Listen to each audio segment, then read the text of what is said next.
Good morning. My name's Bianca Jiggins. I'm the Training Coordinator for Honeybee Education at Tocal College.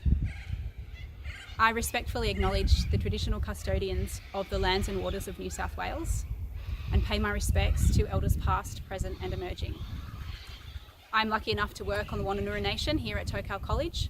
I pay my respects to any Aboriginal or Torres Strait Islanders who are participating in our beekeeping field day today.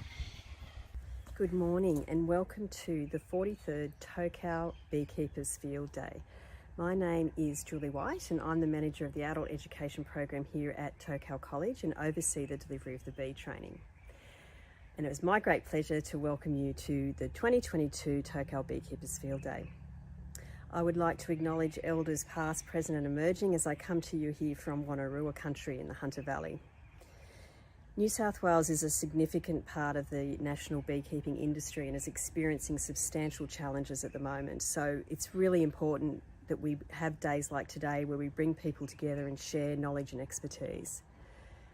It has been by no means a usual year for beekeepers in New South Wales and across the country, and particularly for those beekeepers in the Hunter Valley like Tocal College, we have been directly impacted by the Varroa mite incursion. Our research and training hives have been euthanised. However, our research and training is continuing by adapting and changing the way we go about doing things. I would like to acknowledge the Australian Honeybee Industry Council and their continuing support of the field day and their contribution to today. So thank you for that. We once again find ourselves bringing the field day to you virtually, and I'm sure that you will still find these presentations interesting and informative as we have in the last couple of years where we've done this virtually. As you would expect, the focus is on biosecurity, emergency response and Varroa mite. So I do hope that you find these presentations useful and interesting, and thank you for joining us. So I look forward to maybe one day in the future being able to invite you here physically to Tocal College, but in the meantime, please enjoy our virtual Beekeepers Field Day.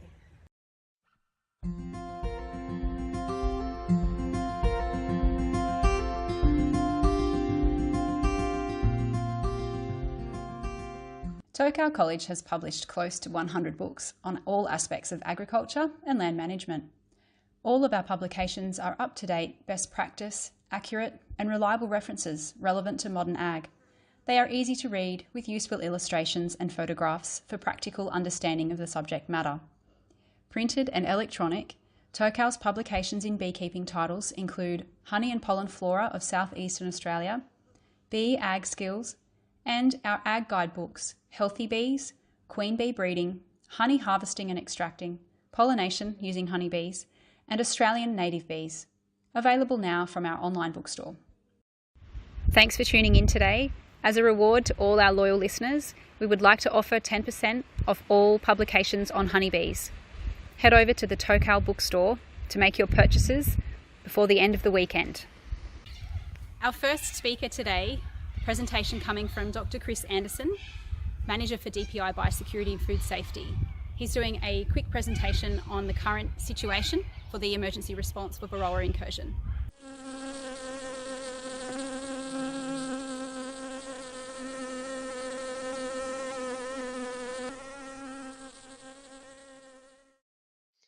G'day, my name's Chris Anderson and I'm the Varroa mite response coordinator for New South Wales DPI. And I'd like to give you a little bit of a rundown on the Varroa destructor eradication program in New South Wales, including a little bit of history, a little bit around the decision-making process, and some information around the next steps. And please forgive me if I sound like I have a frog in my throat. I'm just recovering from COVID. So what you can see here are the very first two ever Varroa destructor mites that had been seen down a dissection microscope collected from hives on the Australian mainland. And this was the first evidence that we had of a problem, and that was around about 11 a.m. on Wednesday, June 22.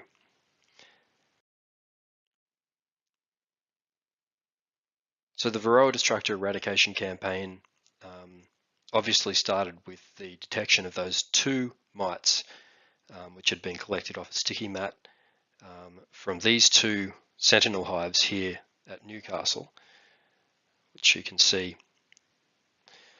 Now those two hives are part of a larger national bee pest surveillance program which operates in all jurisdictions in Australia, and I suppose this was a great example of that program actually working really effectively. At that point in time, we thought that these were the first hives to become infested, and their proximity to the Port of Newcastle was, I suppose, painting a picture that maybe what we were dealing with here was a swarm that had come off a ship, and that's what we'd expect to see.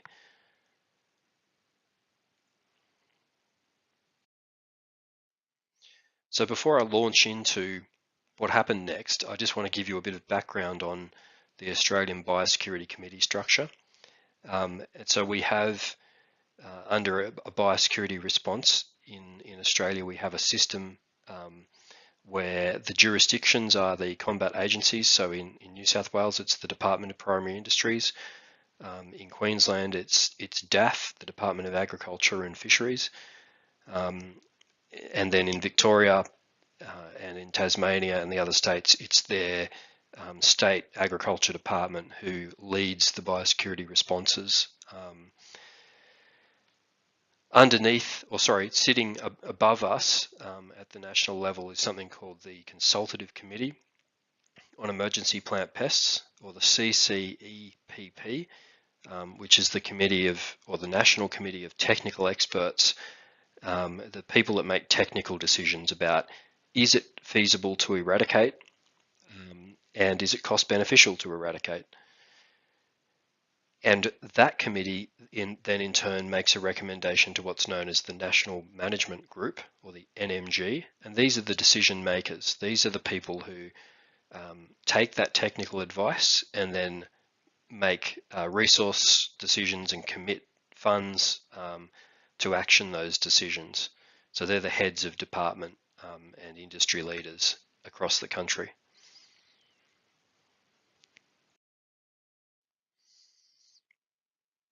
So administratively, when we first saw those two mites down the microscope, we had to immediately notify the federal government. We had to notify the Consultative Committee on Emergency Plant Pests, so the CCEPP.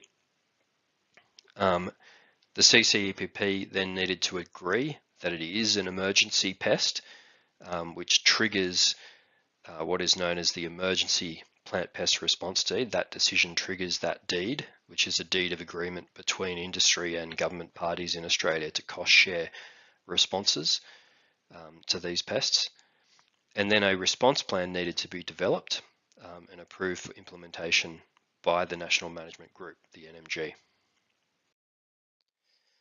So at that point in time, on Wednesday the 22nd, we had two IPs that were essentially at the same location at the Port of Newcastle. So that was two premises, I guess you would describe them, that were at or on the Port of Newcastle, where we had found Varroa mites in hives. And this is what the picture looked like.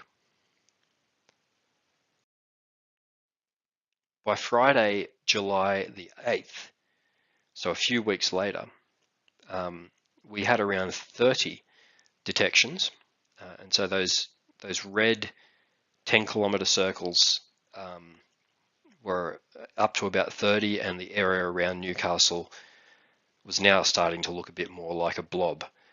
And this was the day where we presented our response plan to the National Management Group, and they approved it. So this was a response plan for the first 100 days. And the aim was to eradicate known infestations and to limit the extent of the spread, whilst always looking to minimise the impacts on business continuity for the bee industry and for pollination-dependent industries. This obviously triggered a massive collaborative effort, and here are some images of Rural Fire Service staff and volunteers at the State Coordination Centre in Orange, and just some action shots inside the SCC. These are some of the laboratory technicians who are at the Orange Ag Institute, who are looking down the microscope at sticky mats and examining samples for the presence of Varroa. And then obviously the field effort that ramped up was beyond anything that we've ever had to put in place. And many of you who are watching this now were a big part of that field effort. These are some images of the work going on in the field, and also the wrapping of hives for disposal that had been done by a lot of the field teams. A huge monumental collaborative effort across a whole range of agencies, and not just the DPI. So a little bit about surveillance and tracing. So as you saw, we quickly grew from 1 infected premises to around about 30. And then through a process of tracing, investigation and tracing, and follow-up surveillance on that information, we were able to determine the actual spread of the mite, and that was done through essentially identifying the forward and the reverse traces from each infected premises, and then visiting all of those sites and physically doing the inspections and the surveillance to determine whether there was further infestation either at those forward or reverse traces. And this is just an example of one of the maps that shows the complexity of what was undertaken. On top of that, the surveillance, the hive movement surveillance that was largely done by the industry and then has been verified and followed up through sticky mat surveillance by the response team. And then on the right hand, the response surveillance here, which shows a combination of surveillance by response as well as volunteer and surveillance submissions from the general public, a lot of that through amateur beekeepers. So the area that you can see down the bottom here is largely amateur beekeeper submissions through the Sydney Basin. And in total, it's a little bit higher than this now, but we've surveyed over 28,000 hives, and industry surveillance, it's actually well more than 200,000 hives that have been surveyed by industry. And all of this has amounted to around about 100 detections. So 0.04% of the hives that have been looked at have actually been shown to have signs of Varroa. And on top of that, we've had the vast majority of those being around the Newcastle area and close to the port, close to the Williamtown or the Newcastle airport area. It's mostly concentrated in that part of the world. The red zones in total add up to around about 5,234 square kilometres. Within that area, we've now euthanized around about 65% of the hives that were present, the managed beehives, and we're working through that relatively quickly and hope to have that finished within the next sort of 4 to 6 weeks. And I mean, the real thing to point out here is the 1,746 people who have been involved from across at least 13 agencies. And this, based on our epidemiological work, gives us around about a 99.99% confidence that Varroa is delimited to those red areas. The next highest risk areas are the purple areas around the red areas, and then the rest of New South Wales being the blue zone.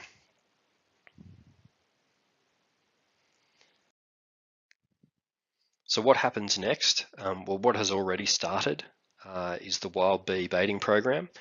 And as you can see here, these are fairly simple contraptions that we put together. They contain, for the vast majority of time, just pure sugar syrup and nothing else. And then there is a baiting cycle that is adhered to where those stations, the sugar syrup is removed and they're spiked with a syrup solution that contains fipronil. That's left there for a few hours and then removed, and the sugar is then replaced back into those stations. And as you can see here, the stations are very effective. This was the first day of baiting with fipronil. I believe this one was in the Jerry's Plains area, and this is actual deployment of fipronil at one of those baiting sites. These are just examples, but there's some of the work that we're doing. On the right-hand side, you can see a 3-kilometre grid. This is a baiting station grid. And on the left-hand side there, you can see one of the 10-kilometre circles where we have identified different places to place bait stations. And what the response is doing there is putting the baiting program in place and then monitoring the effectiveness of that baiting program in killing colonies at different locations in those circles. And another large part of that work is working with agencies like the EPA and the National Parks and Wildlife Service to find suitable locations to place these traps, so that work is going to have very minimal environmental impact, but a maximal impact on removing wild honeybee populations. So for more information, you can go to our DPI website, or you can simply Google New South Wales DPI Varroa mite and you'll get directed to that response webpage. Or if you like, you're quite welcome to send me an email, and my email address is as displayed on the screen. Thank you very much. Danny Lafleur is providing us with the next presentation. Danny is the CEO of the Australian Honeybee Industry Council, ARBIC. He's giving us an update on what ARBIC's been doing in the last few months, especially Varroa response, and also some information for how beekeepers and Australians can support our national industry body.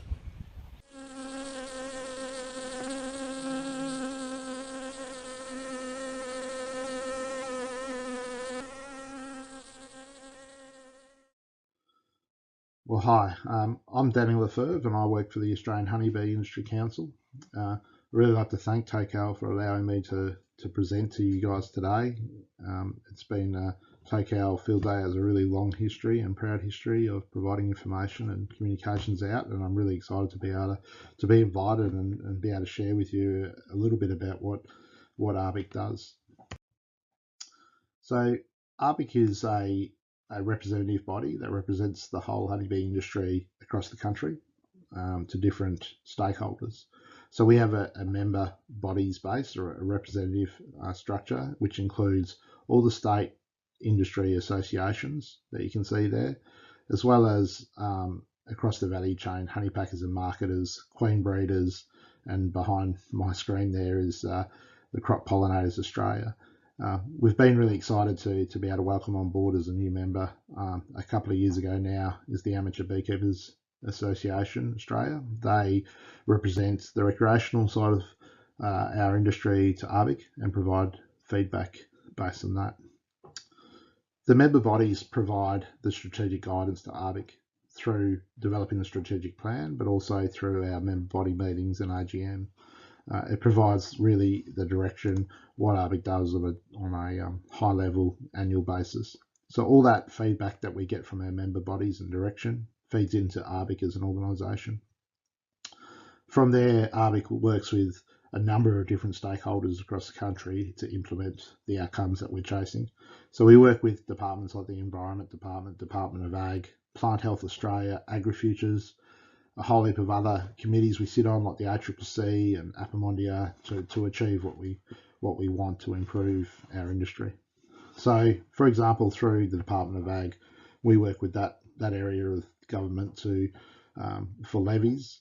We work with them to develop new markets. We're working really hard at the moment to prevent or limit importation of honey. We're also working to provide more robust testing protocols to be able to identify adulteration before it arrives on the shelves. We also work with them around policy setting and reviewing policies, training, setting the Australian standards for training, and labour's a bit of a new one. Like all industries struggling to get workers, we're looking at ways to provide pathways for Australian beekeepers to be able to bring overseas workers in or promote our industry as a better industry to work in so we can get better labour resources. Through Plant Health Australia, which is all around biosecurity, it's oversight and working through the National Bee Pest Surveillance Program, which is all the sentinel hives and all the surveillance work that's happening around the country to prevent incursions. And the National Bee Biosecurity Program, which is the program that has all the biosecurity officers and works across the country on that. We're signatories to the Emergency Plant Pest Response Deed, which is an agreement between industries and government and administered by Plant Health Australia. And we also sit on a number of committees in PHA and work with other industries when they have incursions and that sort of thing that potentially can impact the honeybee industry. We work with AgriFutures in supporting the honeybee panel, providing input through the industry forums and collaborate on projects and help with strategic direction. Many of the committees we also sit on include, the ACCC Ag Consultative Committee, which is a really exciting new membership we've gained this last year. That's a very select group of ag representatives to provide feedback into the ACCC around anti-competitive behaviour in ag industries. So we're pretty excited to have a seat at that table now and really be able to push things like imported honey there. We're also members to Apimondia, the Australian representatives to the global organisation. And we sit on many working groups and provide feedback to many other stakeholders, including National Farmers Federation and many other groups like that. So who is ARBIC itself? Who are the people involved? So our current committee, as it stands, is we have a chair, Stephen Targett, from New South Wales, deputy chair, Steve Fuster from WA, myself from South Australia, John Lockwood, New South Wales, Therese Kershaw from New South Wales, Ben McKee from Queensland, and Lindsay Callaway from Victoria. So that's our core executive group that make the decisions and work to achieve the outcomes. From that main executive group, we have a number of subcommittees in ARBIC, and each of those has a lead or a chair that are very much committed to progressing the issues as well. And many of the chairs are the real heavy lifters in the organisation. So we have subcommittees: education, resources, biosecurity, levies, imported honey, national newsletter, and Congress. ARBIC's funding has been predominantly, majority of our funding comes through the Friends of ARBIC model. That's really a donation model and requires beekeepers and other people interested in the industry to contribute. There's no minimum level and no maximum, but we encourage all beekeepers and people associated and have an interest in the industry to contribute to ARBIC through the Friends of ARBIC model. It's the only way we can survive. We do not receive any money from levies. So the honey levy that beekeepers are paying, none of that goes towards the running of ARBIC. It goes straight to funding those programs we talked about. We also collect membership fees from our member bodies, but that's relatively insignificant compared to the cost of running ARBIC, so heavily reliant on that Friends of ARBIC model. Some of the highlights from this last year, just to run through. So the 4th Australian Bee Congress was run in June at Sydney Rose Hill Gardens. That was really successful. We had between 400 or 500 delegates attend that over 4 days. 90 odd speakers speak there, and a really big event for the industry. This year marks 200 years of honeybees being in Australia, so ARBIC's done a lot of media releases and work around that. We worked really hard with the Royal Australian Mint to develop a coin, a $2 coin, a commemorative coin that's been released and to celebrate 200 years. So that was a really big achievement. We've been heavily involved in the UK Free Trade Agreement and also involved in the Indian Free Trade Agreement, although we didn't really get a great deal out of the Indian one. The UK Free Trade Agreement has some benefits for us. We're continually providing government submissions and presenting to government inquiries to promote and plead our case as an industry. We've had a big program around revamping ARBIC, so developed a new comms plan, we've rebranded the organisation, new website. Part of that was to develop a Home Sweet Home campaign promoting 100% Australian honey to consumers, which has been a big success, a range of stickers as well as a consumer-facing competition for a year's supply of honey. And so we've gained a lot of support there and really ramped up our social media presence. This last year has also seen a lot of changes in ARBIC in the people involved. So not only had a rebrand, which I talked about, and a new style guide in place, we've also had a number of new office holders. So Trevor Weatherhead and his wife Marion, at the top there, Trevor has just resigned at this last AGM after a term as chair, 2-year stint. But prior to that, he spent many years as the executive director of ARBIC, and the work he's done for our industry has been phenomenal at minimal cost, and the experience and knowledge that he has and has been able to contribute has been phenomenal. I'd like to thank Trevor for the work he's done. It's been huge, and I think as an industry we're indebted to Trevor for the work. So we thank him as he moves off into retirement, but we're not letting him go too far. We still rely heavily on Trevor for advice and on all matters with ARBIC.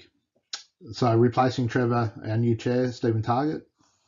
Stephen's a retired commercial beekeeper 15 years, previously in military, from New South Wales.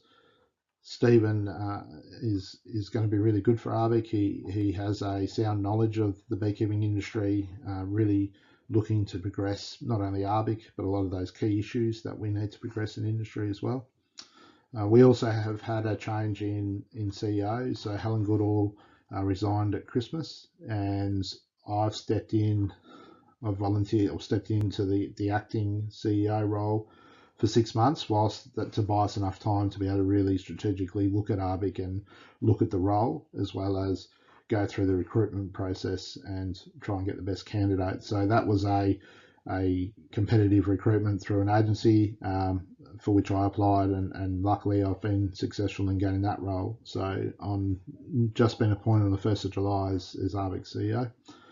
We're also conducting a business review, so part of that strategic look at the role of CEO and how ARBIC is structured has prompted an independent consultant review of the business that's provided a lot of recommendations that the executive is working through to implement.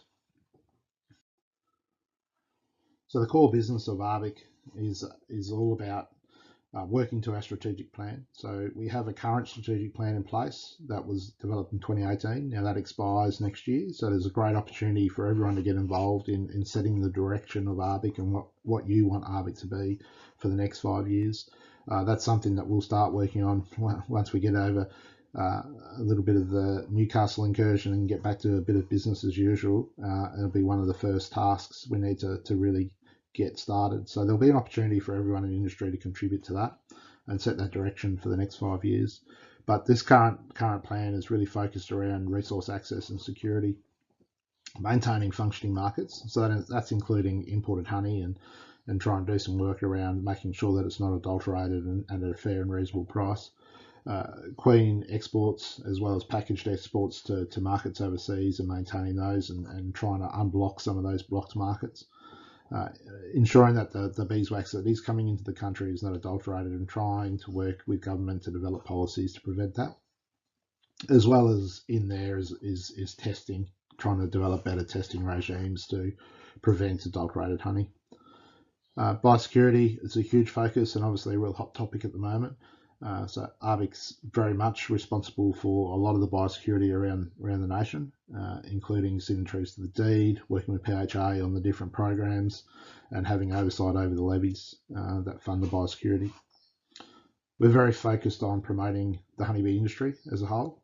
The honeybee industry is really important that we promote it to all our stakeholders and the public in a really positive way. And so we've been working on trying to do that. Of course, as I mentioned earlier, funding's a real issue for ARBIC, so resources prevent us really ramping that up to where we want to get to. But that's hopefully something we can work on in the future. Education's been a big part, so setting the national standards and make sure everyone has access to high quality education to really improve our industry and provide labour. So biosecurity is at the forefront of everyone's mind at the moment, particularly when they think about ARBIC. So if I look back at the last few years of biosecurity and what's happened and what ARBIC's been involved in, we've had a number of detections. Some of those have been incursions, but the majority have been detections at port or on ships and been able to be cleaned up really quickly. Some, like the Asian honeybee, have not been able to be cleaned up and have transitioned to management, and we're living with those now.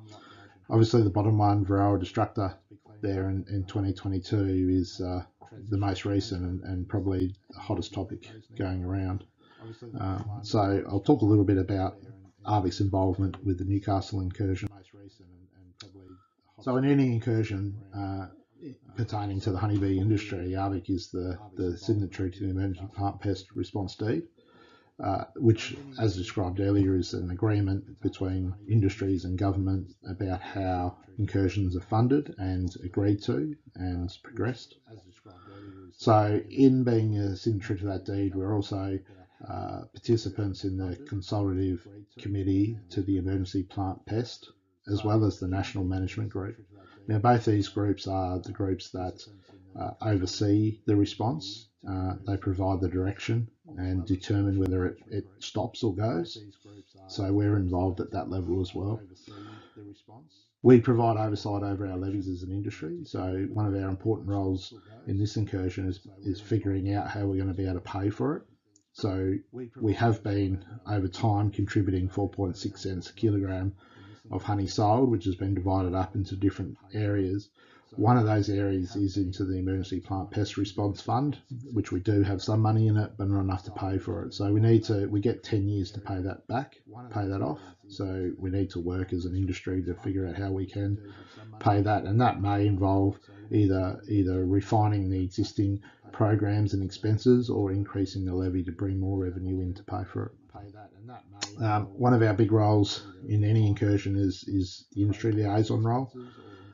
So in this incursion, we've very much had a big role in providing support to the incident management team. That's helping them with technical information, strategic planning, looking at how the response works. One of our really big roles is having a look at the response at a higher level and trying to pick issues before they become issues. And trying to make sure that we can bridge, between industry and government or the combatant agency responsible, the DPI, and making sure beekeepers can still get some business continuity. And it's a really hard balance, but we've been stuck in the middle trying to negotiate that for the last 3-4 months. We found ourselves very heavily involved in communications as well in this response. Just relying on the government communications, we found hasn't been good enough. We've needed to provide additional industry comms out there to get that really detailed information to beekeepers. And we've had someone in the response centre right from the start. I landed there the day after we were notified and been there pretty much full time up until now. So what do we do on a day-to-day basis in the response? So as an industry liaison officer, I've been based, or ARVIC representatives have been based at Orange in New South Wales. Beautiful but very cold Orange. The State Control Centre is there and has a professional incident management team there that rotate through, that their full-time job is working in incident or emergency responses. So these guys have been rolling from one response to another, whether it be floods, fires, other incursions, and now Varroa.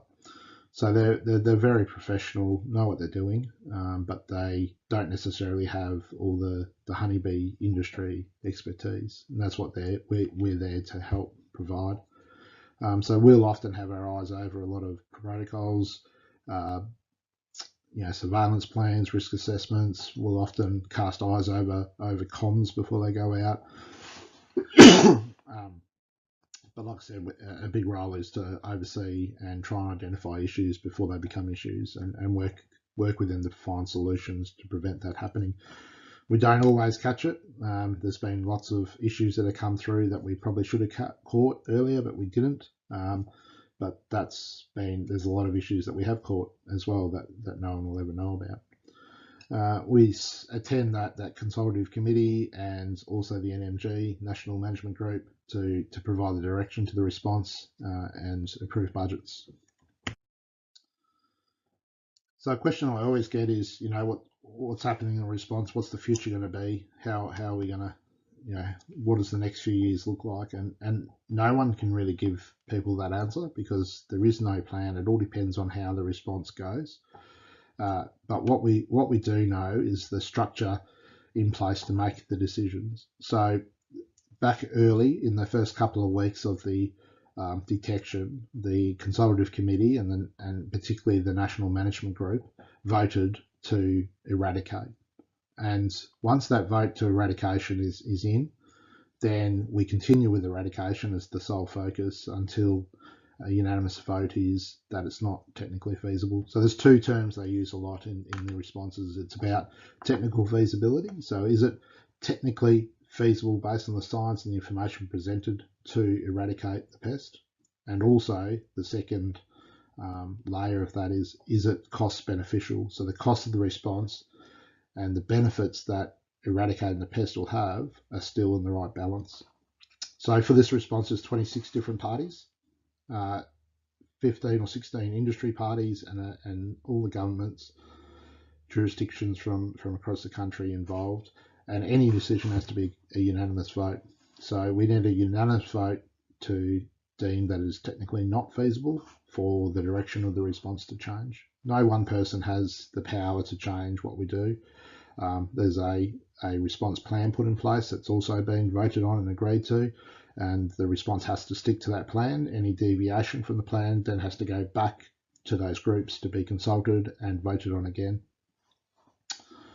The first 100-day plan is coming to an end. So the plan, the new plan, which will bring us out for the next year or two or three of the response, is being negotiated and will be agreed to, and with the associated budget. And that will be the new plan that everyone has to work to moving forward. So again, I bring up the slide about supporting ARBIC. So you can see ARBIC does a lot of work. We can't do that without support of the industry. And so I encourage anyone out there who's not already a friend of ARBIC to consider becoming a friend. There's no long-term commitment. It's no minimum fee. It's just what you feel you can contribute to support ARBIC to continue the work that we're doing across the industry. And obviously, the more resources we can get, the more work we can get done. So it's a direct relationship to support versus output. So how do you become a friend? Head over to the website, honeybee.org.au, click on the button to become a friend and follow the prompts. And yeah, I thank you for the time. It's I'm really excited to be able to present to the Tocal group, and yeah, if anyone wants to get in contact with us, head over to the website. All our details are there. Thank you very much. We have another fantastic presentation up next from Elizabeth Frost, New South Wales Department of Primary Industries Technical Specialist on honeybees, an update from the Plan B program, and some further discussion and information on Varroa destructor and its effect on honeybee colonies. Thanks, Liz.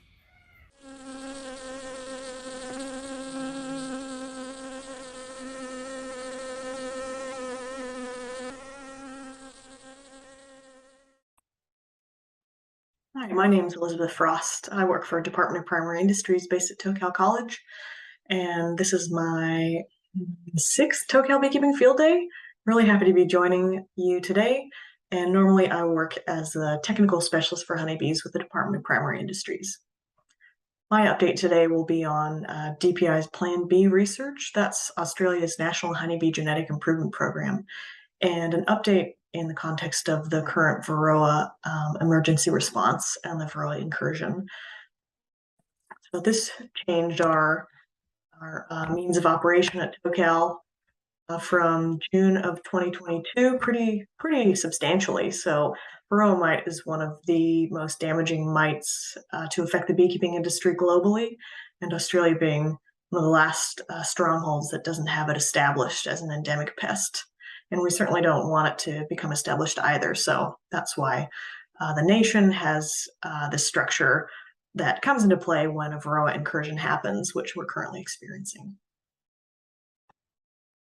So the National Honeybee Genetic Improvement Program has been going for a number of years now, and based at Tocal College is the centralized component of the breeding program. So there's a classic breeding program component that happens in most livestock industries, and beekeeping is no exception. So previous breeding programs have mostly been this classic centralized situation, which Tocal, before the Varroa response, was that for the National Honeybee Genetic Improvement Program.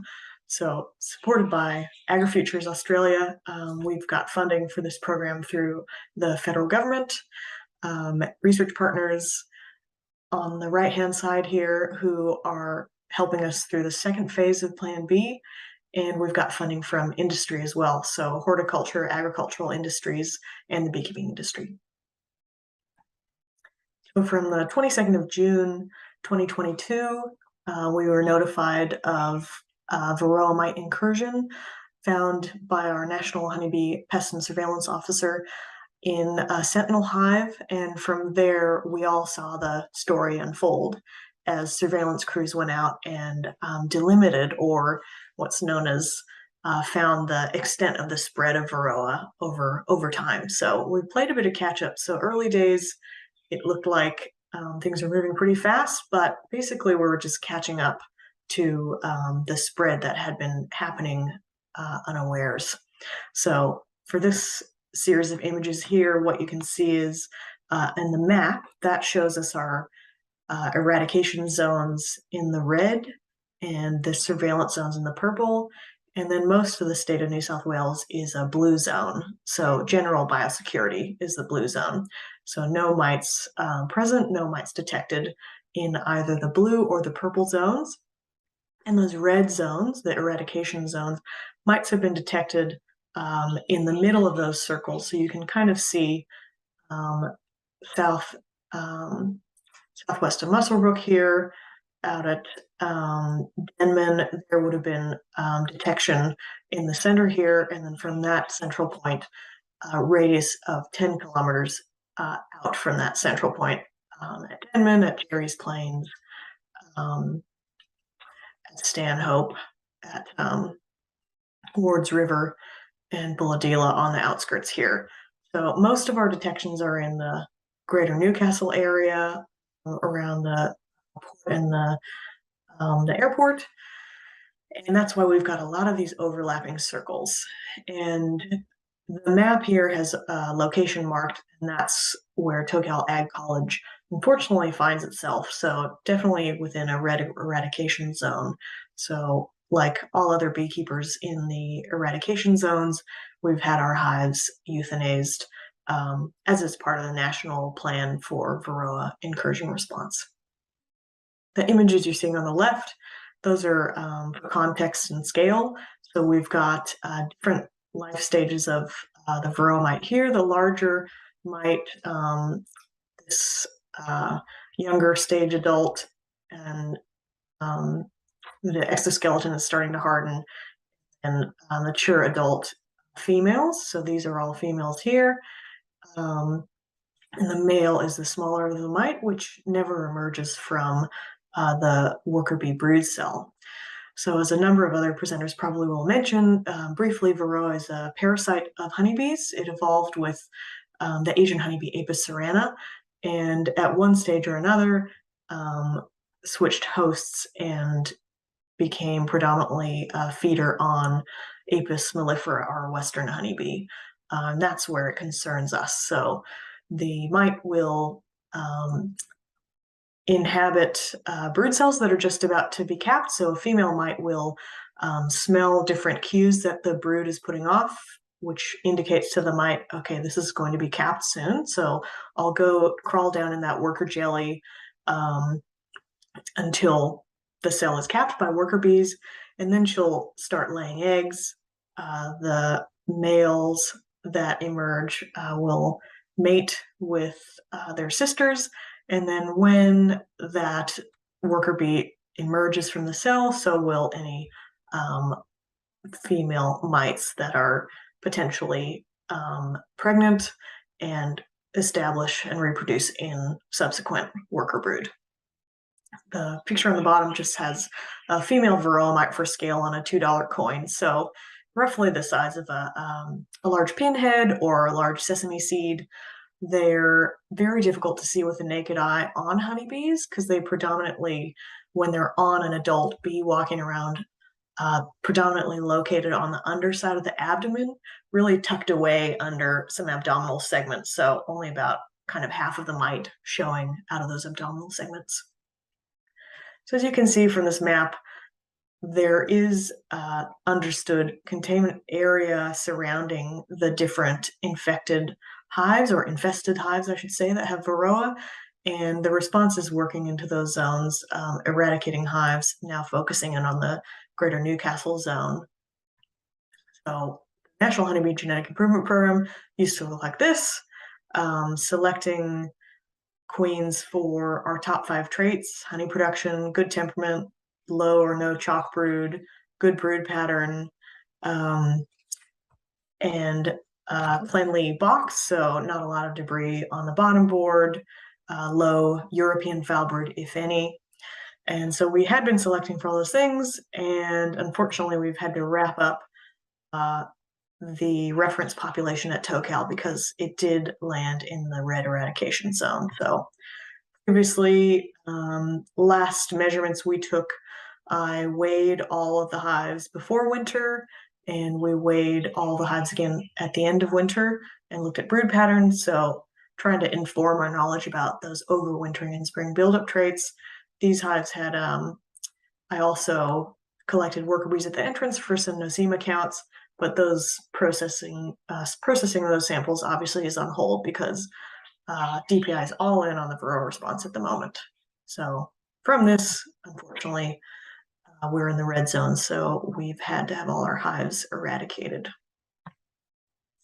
But it's not the end for Plan B, and it's certainly not the end for honeybee outcomes for industry from Tocal College. Since the Varroa response in the early days, we've gone all in working with the response to develop the Varroa mite online training through Tocal College. That's a free training course for any beekeeper to log in and complete. And it is a requirement for beekeepers looking to get a permit to move their hives. So it's a simple online learning module with a quiz at the end, and it's chock-a-block full of all DPI's Varroa surveillance videos and resources on how you can do your alcohol washes to detect Varroa in your colonies.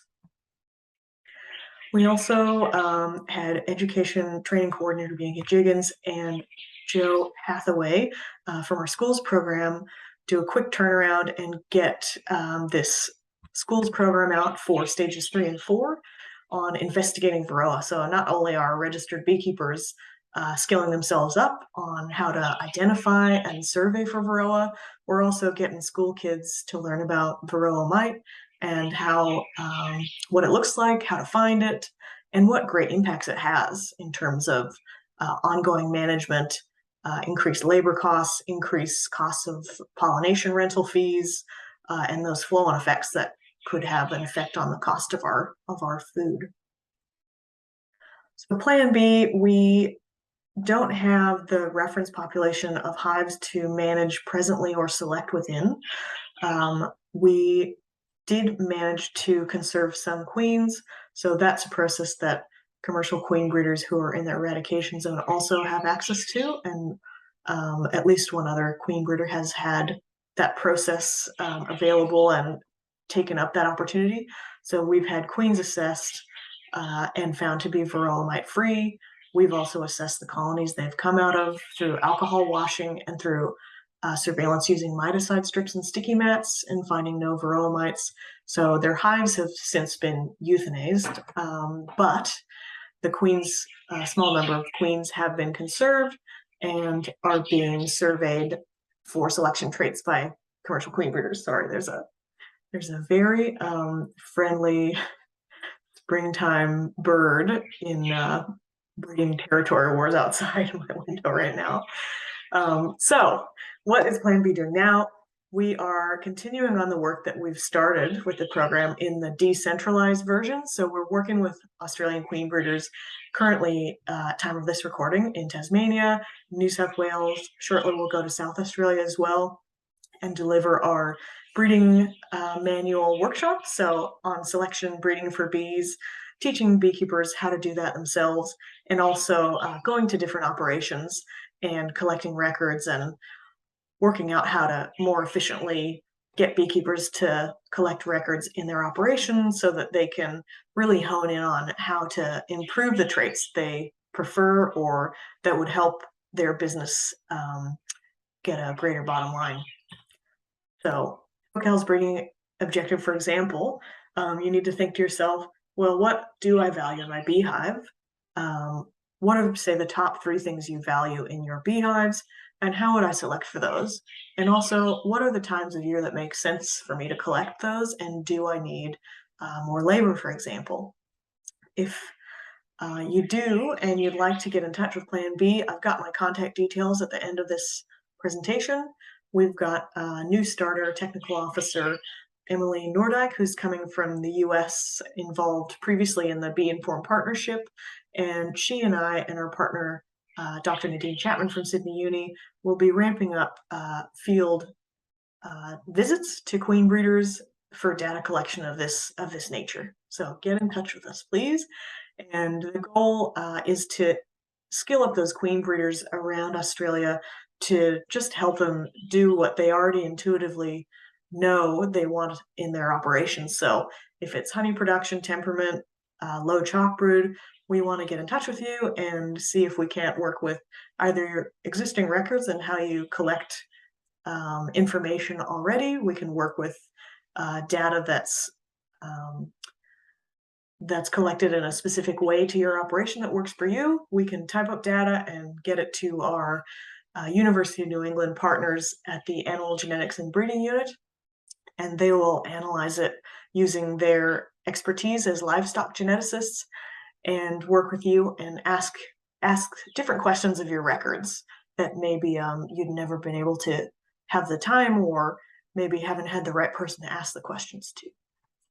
So another way you can help the Aussie beekeeping industry is by taking our queen production survey. If you're a queen breeder or producer now, would love to hear from you, because this is some key information that will really help the industry going forward if we are able to generate accurate numbers of queens that are produced in Australia year to year. And this is what that survey is about. So you can put your information in there anonymously. We're asking questions like how many naturally mated queens, artificially inseminated queens, nucleus hives, or package bees, for example, you sold in the domestic market, export market, what were the prices you sold for? All these questions help the Australian Honeybee Industry Council and other industry bodies to work out where are the needs and where are the gaps in this vital sector for the beekeeping industry. So I really recommend you have a look at the survey. We'll put it through other arenas as well. We're still ongoing managing Professional Beekeepers extension website, which has a bunch of associated socials. So it has a Facebook page, Twitter page, Instagram page. Any way you want to engage with us, we're out there. So please get in touch. You've got my email there. If you're a queen breeder and you're looking to collect more data or get in the ear of livestock geneticists for the year's worth of data you've collected, we can help with that. We can get data typed up for you and see what we can do to help your business. So thanks very much, everybody, and hope you enjoy the rest of the talk today. Our next discussion and presentation is coming from Karina Morris. She's from the Rural Assistance Authority, and her presentation is in relation to compensation applications for commercial and recreational beekeepers.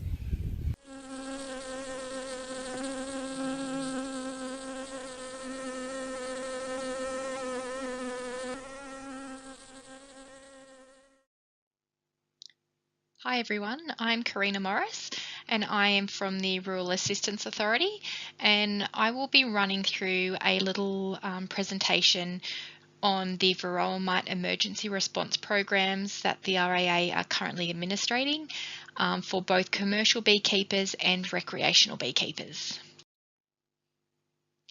So throughout these slides, we'll be going through a couple of areas. First off, we will be touching on the program guidelines, also the RAA support materials, which is on our website, and also we will be going through some case studies for both a commercial and recreational application.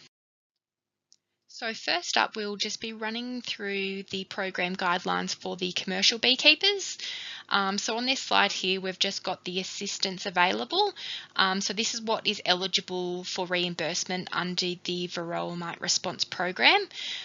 which we will go into additional or further detail in regards to those amounts throughout the slides.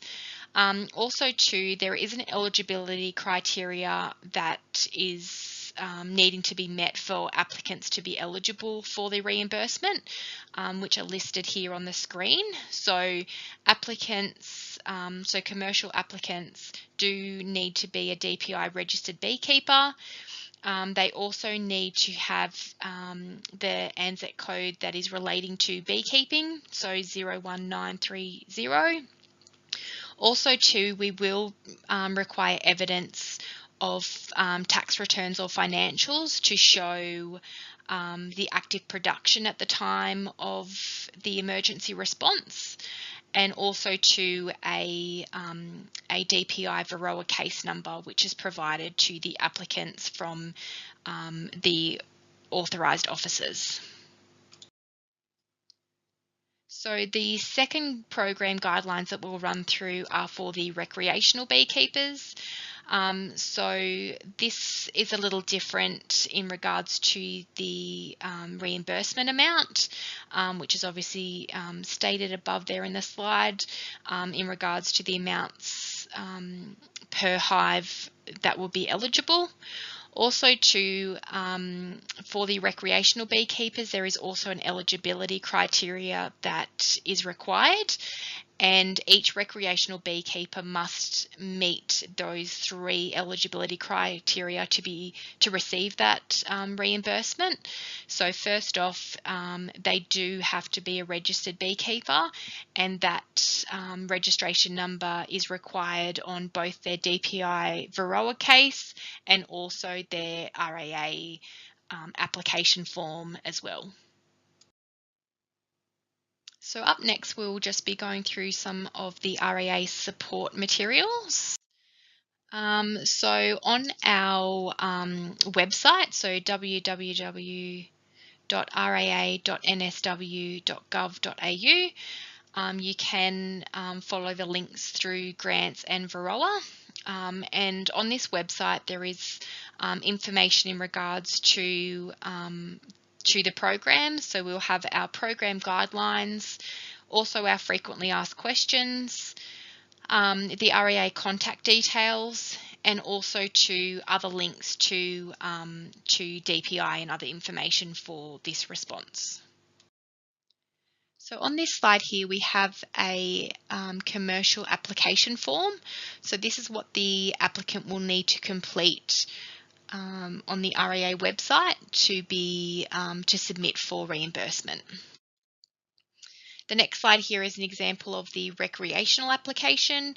So not as much detail as the commercial, but obviously although mandatory fields are required before submitting the application. So next up, we will be running through a case study or an example of the application form and how we process the reimbursements.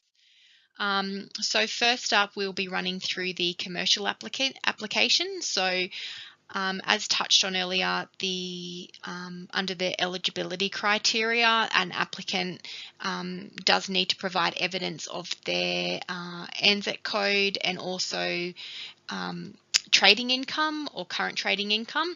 So there's just an example of what information the RAA need to cite to push through their application. So this slide here just goes through how the reimbursement is calculated. So the RAA calculate a reimbursement from details that are on the completed acknowledgement form, and we cross-reference that information, and the figures are calculated then from Schedule 1, 2 and 3 of the RAA guidelines. So this is just an example here for an applicant that had 303 hives destroyed. So we would then calculate that information from the figures in both Schedule 1 and also Schedule 2 and Schedule 3. So as mentioned, the information on the DPI acknowledgement form, and we would then ensure that the figures are calculated correctly from these schedules in the guidelines.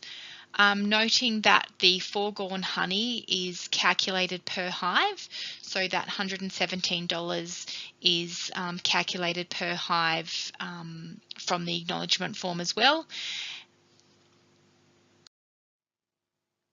So once an application is completed, the applicant will be notified of the total reimbursement via phone and email.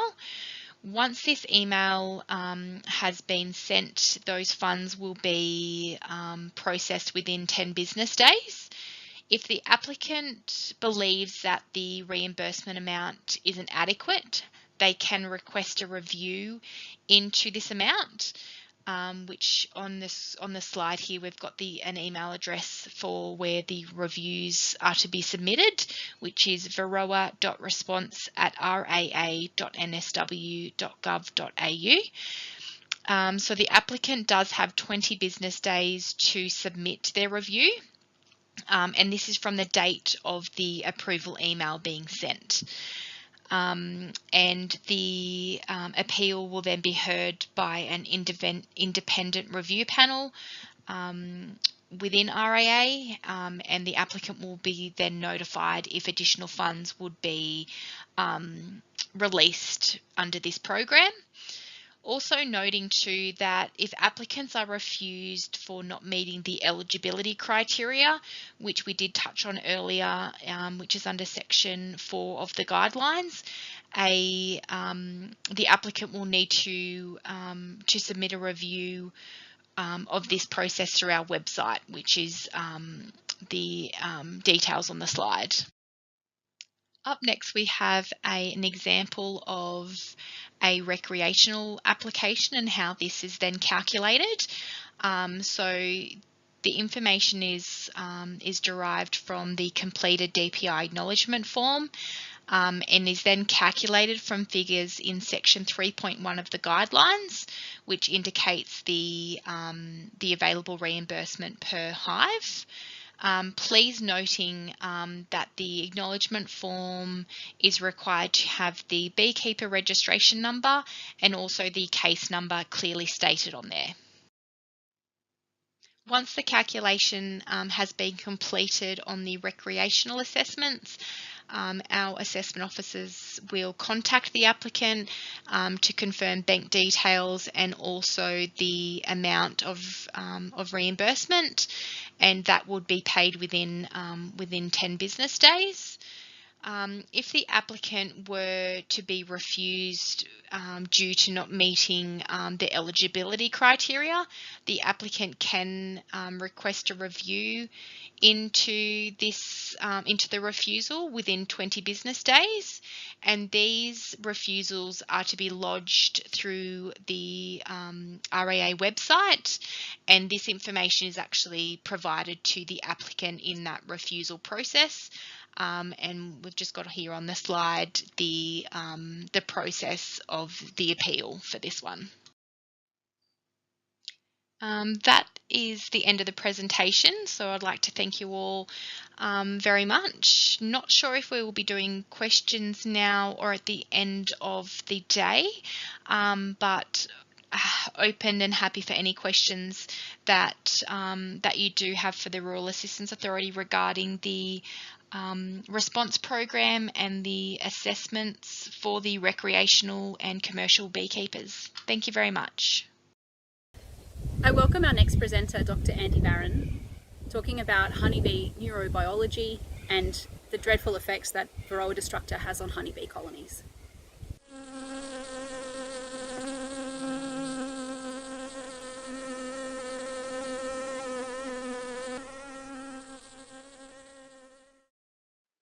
Thanks for the opportunity to talk to you today. My name is Andrew Barron. I'm with the School of Natural Sciences at Macquarie University.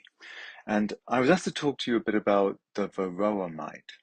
But what I want to do, because I think you might hear a lot about Varroa mites in this conference, I wanted to put it into a broader context of the mite, stress on honeybee colonies and what we're now understanding about how colonies react to stress and how we might be able to buffer some of those stress responses.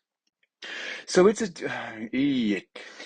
difficult, stressful moment to be talking about Varroa mites. We've got the incursion that came in through Newcastle.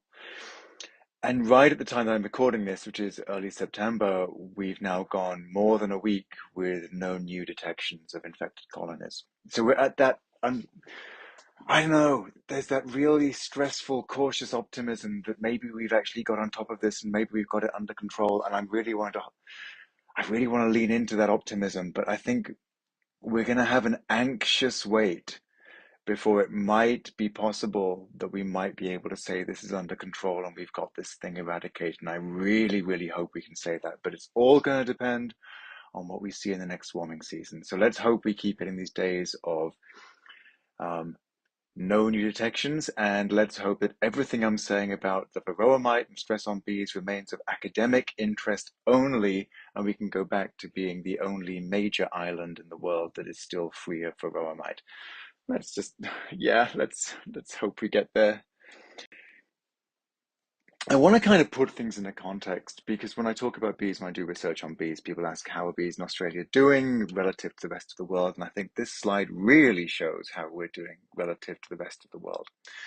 These are data from the Be Aware program in the United States. Now, Be Aware has been gathering, it's a volunteer-based reporting of beekeepers' colony losses across as much of the United States for which they can get data. And they started this program back in 2008, and it's been running annually ever since.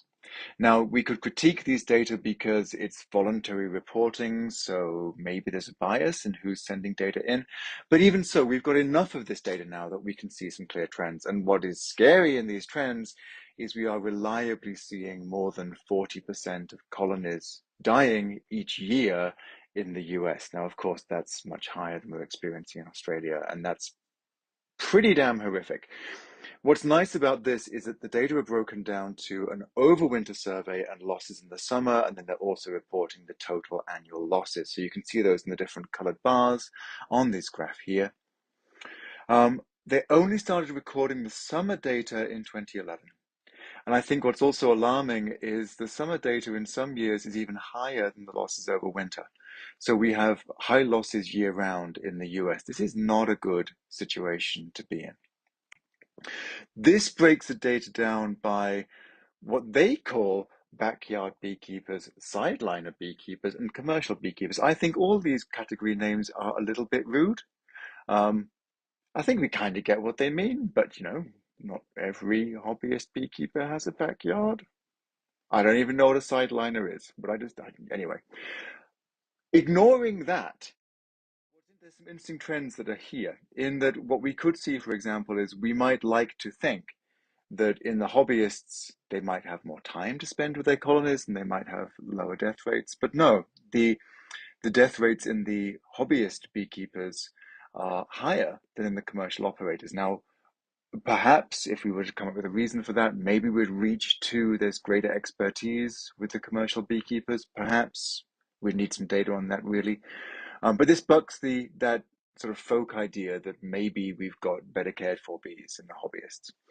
One thing that is interesting though is when we look at the commercial beekeepers, the deaths over summer are higher than the deaths for the sideliners or backyard beekeepers. That might be, again, we need data, this is pure speculation, I'm good at speculating. That might be that the commercial beekeepers are having to work the colonies harder over the summer period, either for pollination service or for honey production. Possibly there's something there. But the main point I want to make here is that we have far higher death rates being reported in the US than we're experiencing in Australia currently. And if you wanted me to point a finger at what the difference is there, the difference is the Varroa mite. We've got this additional massive pathogenic load that is being carried in the United States that we're not currently, please let it stay that way, we're not currently having to deal with in Australia. Now, one of the things my lab has been looking at a lot is colony performance foragent longevity and the performance of individual forager bees. And the tool we use for this are these very, very beautiful RFID tags. Now that stands for radio frequency identification tags, which we glue to the back of the bee. It weighs almost nothing. And when this tag goes through the sensors that we put at the entrance to the hive, it gives a digital readout of the individual identity of that bee every time she leaves the hive or comes back in. So we can then transform that into a pattern of lifetime activity. So here we have the lifetime activity of 3 bees. Each column is 1 bee, each row is 1 day, and each bar is each time the bee transitioned from inside the hive to outside the hive.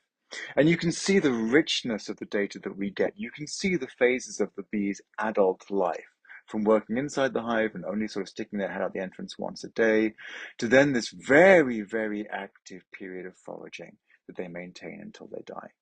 And we've got pretty fancy and coupled that RFID to scales and cameras so that for each individual bee, we can get not just when they've gone in and out, but we can also get how much nectar or pollen they've gathered in their foraging trip, and we can photograph them to see what sort of pollen they've got. And what we get is some really quite nice detailed data for individual bees. In this figure, each row is an individual bee. And what we've got are the foraging trips made by different bees across a period, moving from April into May, the number of foraging trips each day, and the percentage of those foraging trips that brought back pollen. What we saw when we looked at a lot of this data was that if we looked at the number of foraging trips performed by age, the age at which the bee was last seen, it's the middle-aged bees who are the most productive. This is my great shout out to late middle age. It's the middle-aged bees that are the most productive. Thank you. And we've been looking at why this is the case. And we've now got a lot of data of this kind of family, tracking bees across their lifetimes, relating that to the number of foraging trips and how productive they are. What we've seen reliably, and this graph is, actually it's a pretty horrible graph, really. It's massively overcomplicated for the very simple point I'm trying to make. There's an optimal age at which a bee needs to start to forage for the bee to be most productive. And that age is about 2 weeks old. So if our bee forages and starts to forage before she's 2 weeks old as an adult, then she doesn't perform very well. If she starts to forage when she's too old as an adult, she doesn't perform very well. We've got this optimal window for bees about 2 weeks old as an adult.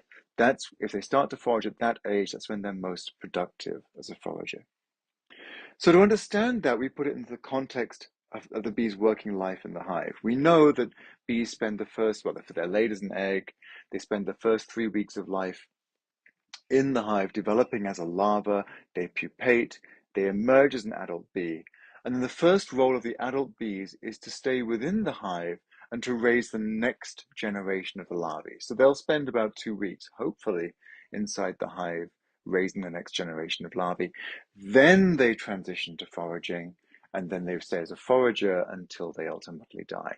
Now, this is considered an adaptive thing to do, because foraging is by far the most risky job that the bee has to do. And so if they delay their foraging until the later part of their life, they've at least made a contribution to the colony by raising the next generation. And then hopefully they'll then also have a successful foraging career before they finally cark it.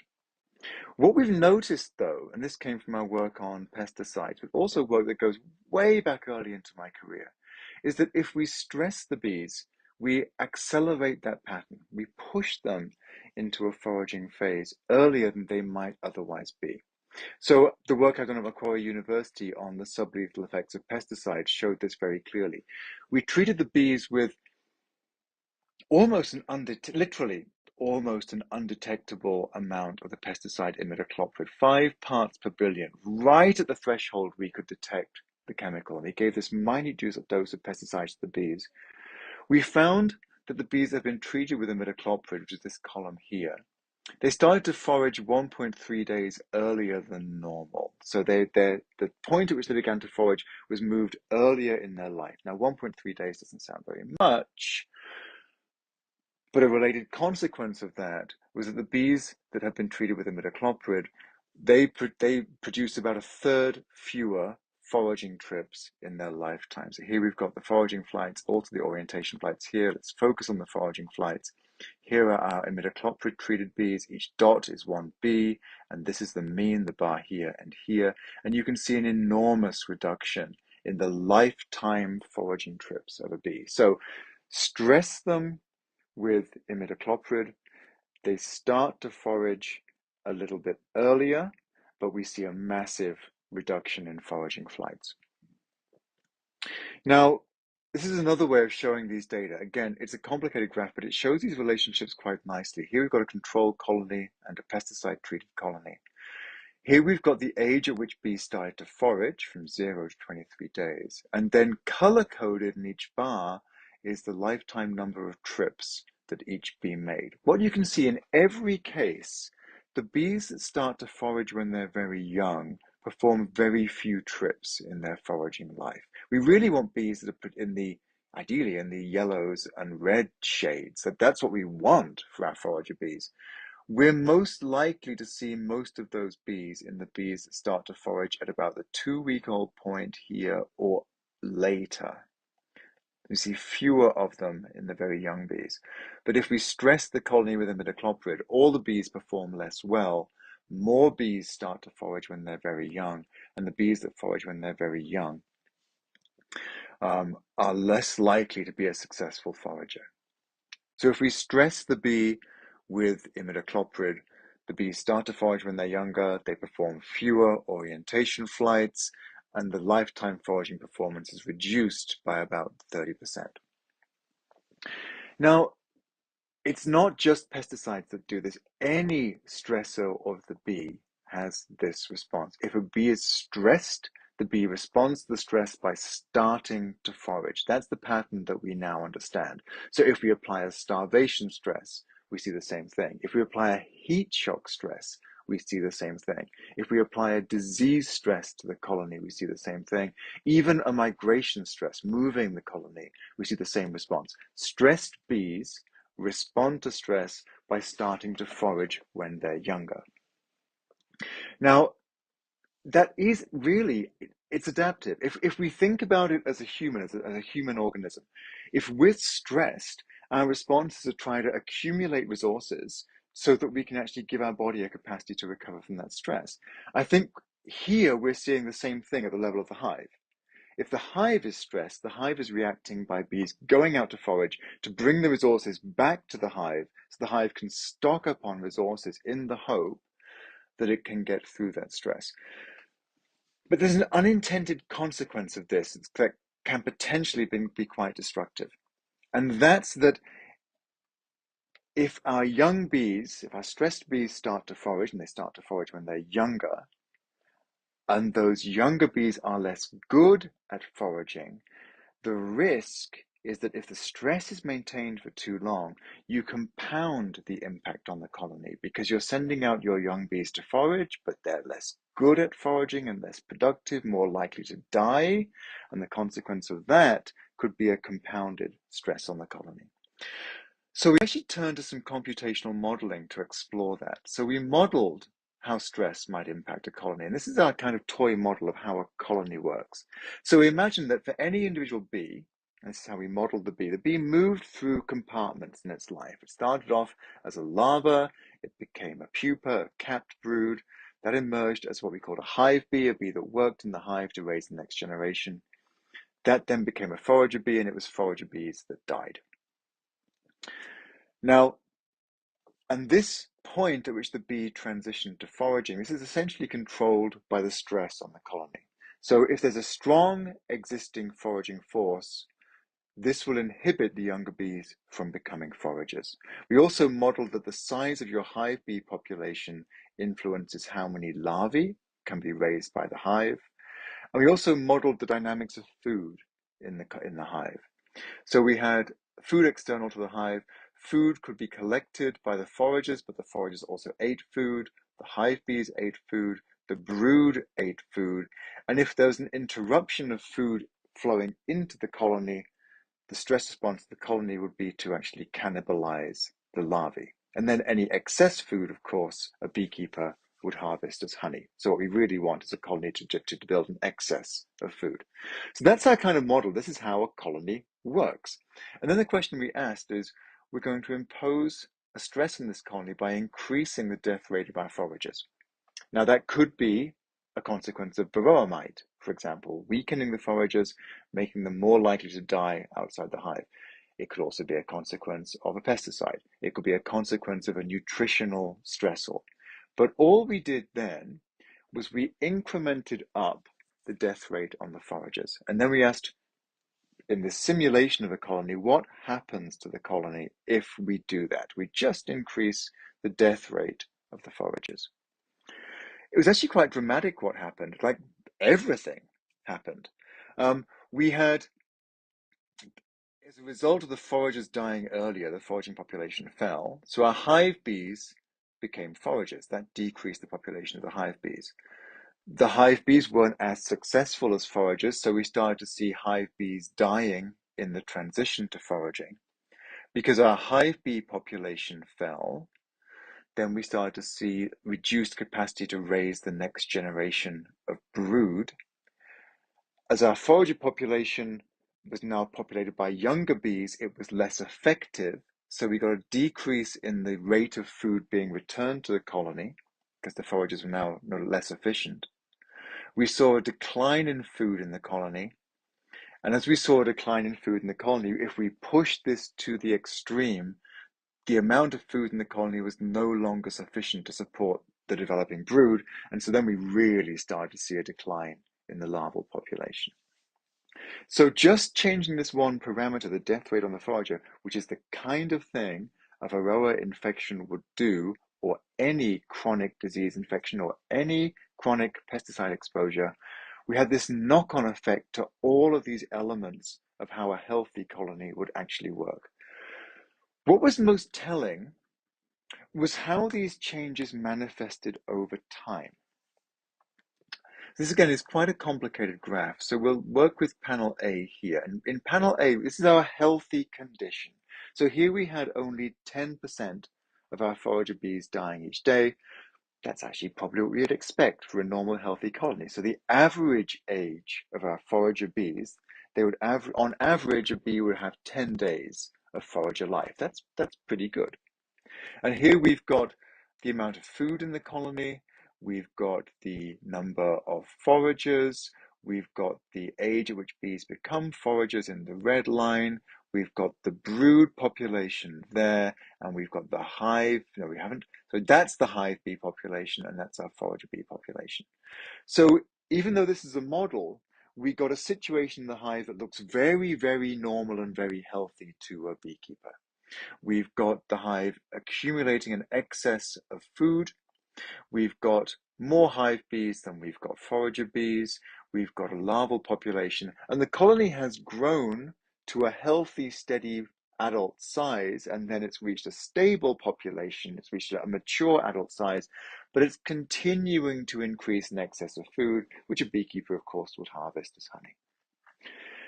If we ratcheted up that death rate, and when we increase that now to 20%, so now our average forager is only getting 5 days as a productive foraging life.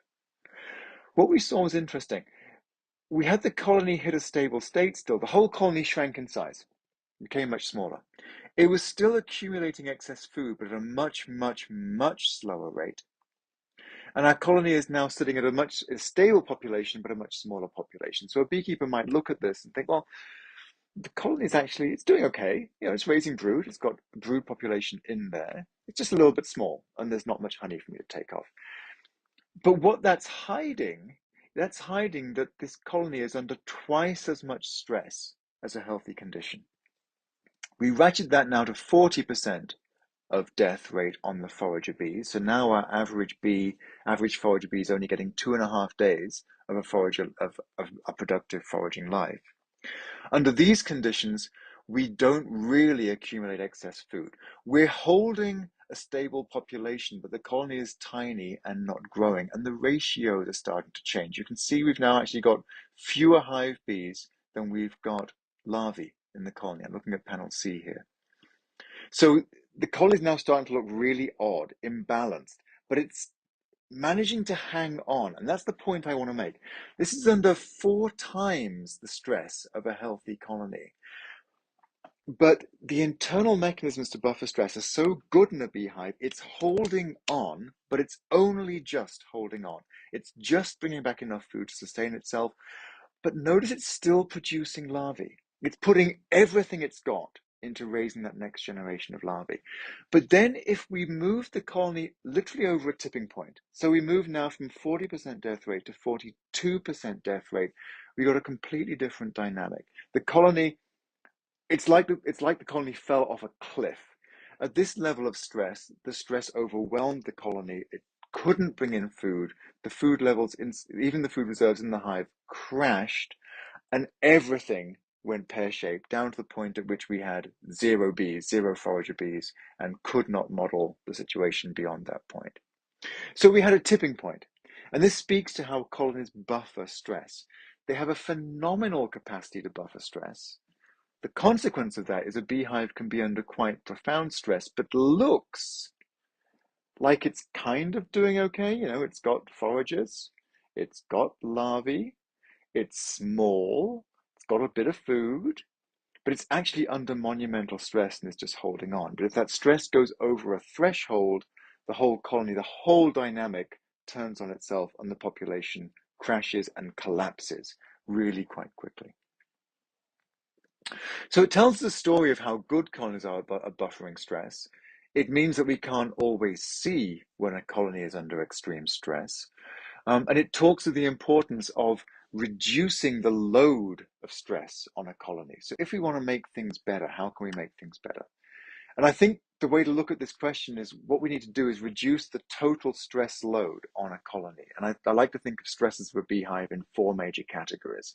The diseases, especially the Varroa mite, pesticides, land management, which interrupts nutrition, and climate change, which of course messes up springs, introduces droughts and floods and things that really, really mess up the bees.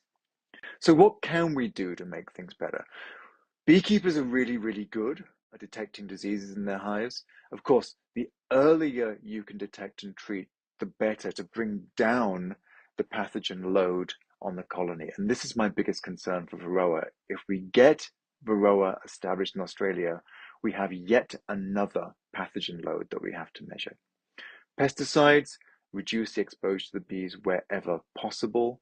Land management, not something beekeepers can fix, but what beekeepers are really good at is using very nice areas of bushland with very rich floral resources.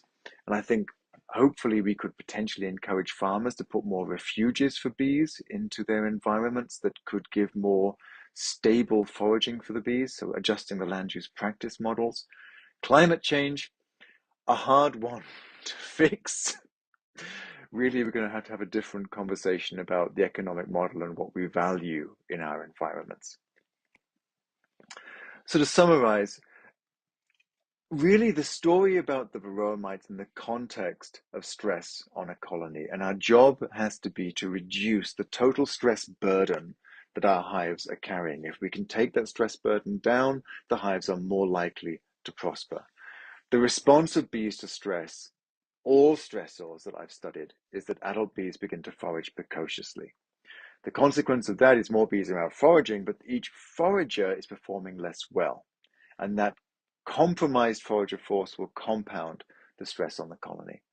And ultimately, improving bee health is about reducing that total burden of stress on the colony. And I'll stop there and thank you for your time. Our next presentation is Dr. Madeline Kratz, Industry Development Officer for New South Wales DPI. Madeline is talking to us about honeybee nutrition and the effects of Varroa destructor.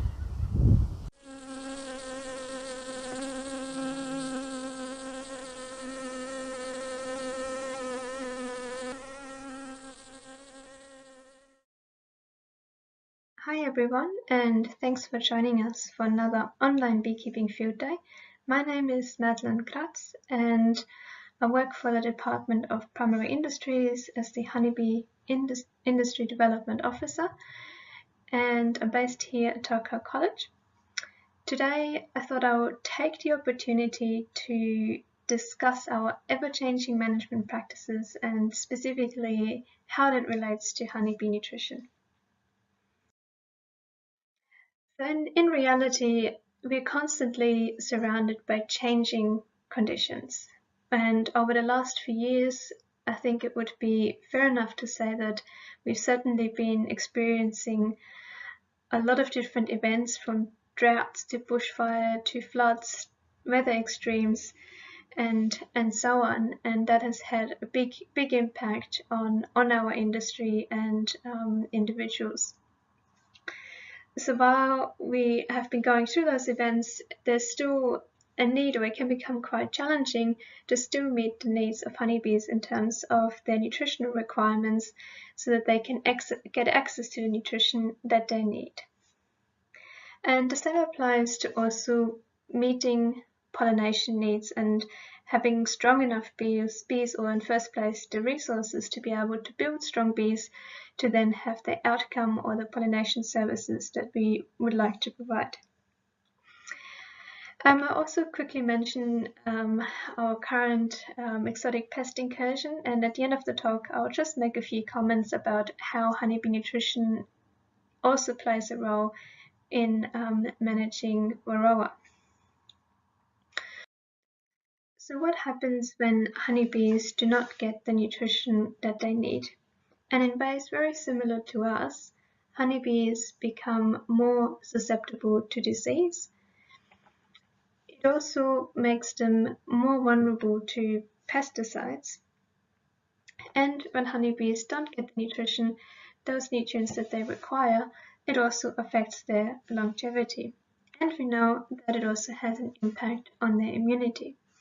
So overall, we can say that poor nutrition really has a strong impact on honeybee health and on individuals, but also at the whole colony. So I just quickly want to remind ourselves about the nutritional requirements that honeybees have, and we'll start with nectar.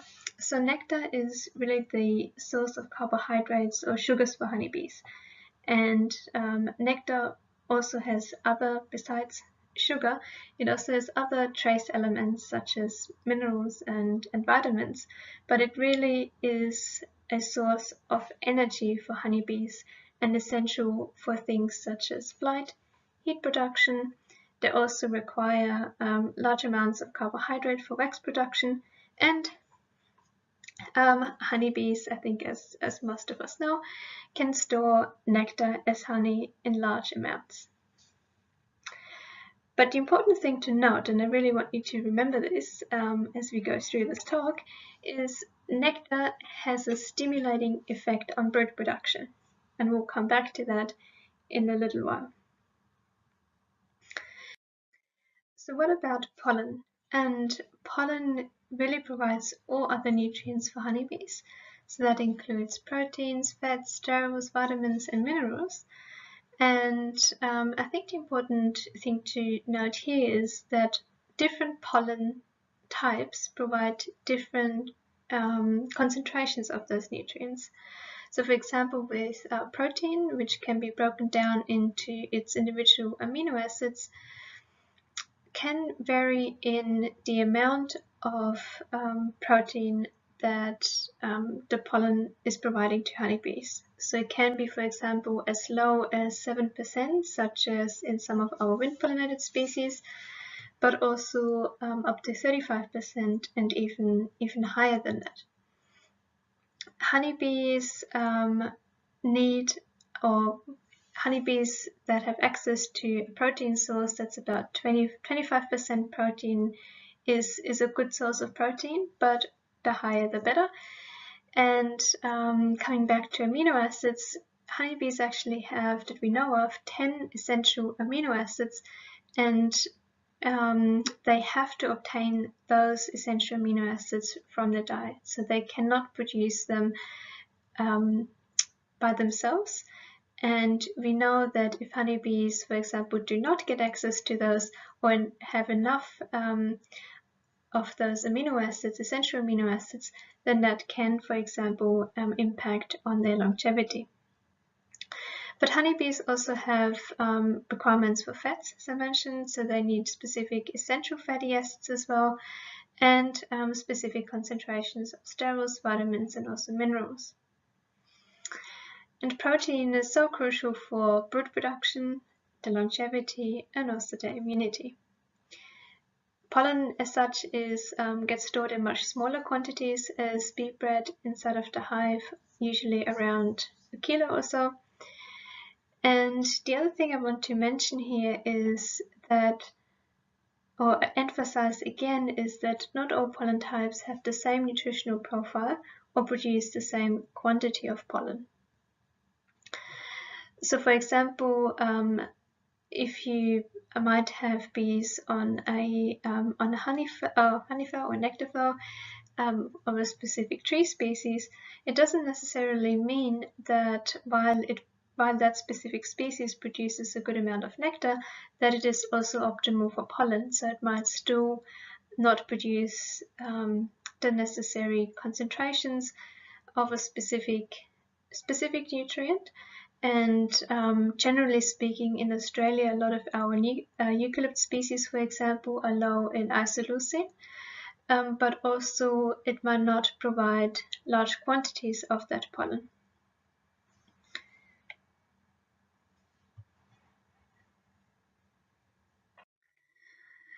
So how do we manage honeybee nutrition? And I think the first option that comes to most people's minds is to move honeybees to a better location.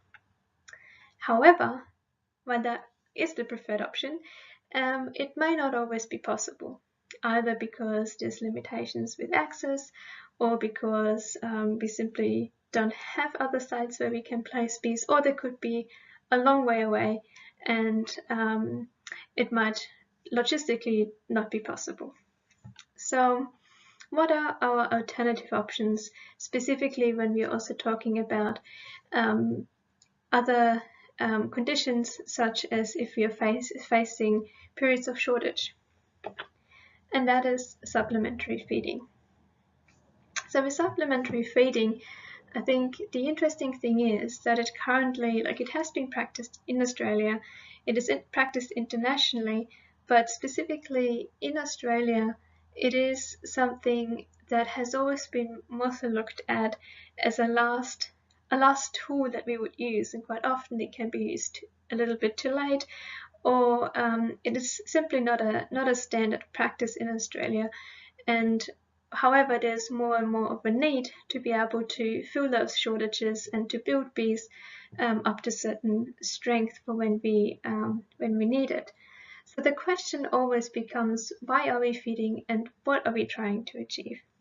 And as I already mentioned, there's different things that we can do, and one is to feed bees to be able to maintain bees through a period of shortage of either nectar or pollen, and that can be in a scenario of drought, bushfires, floods.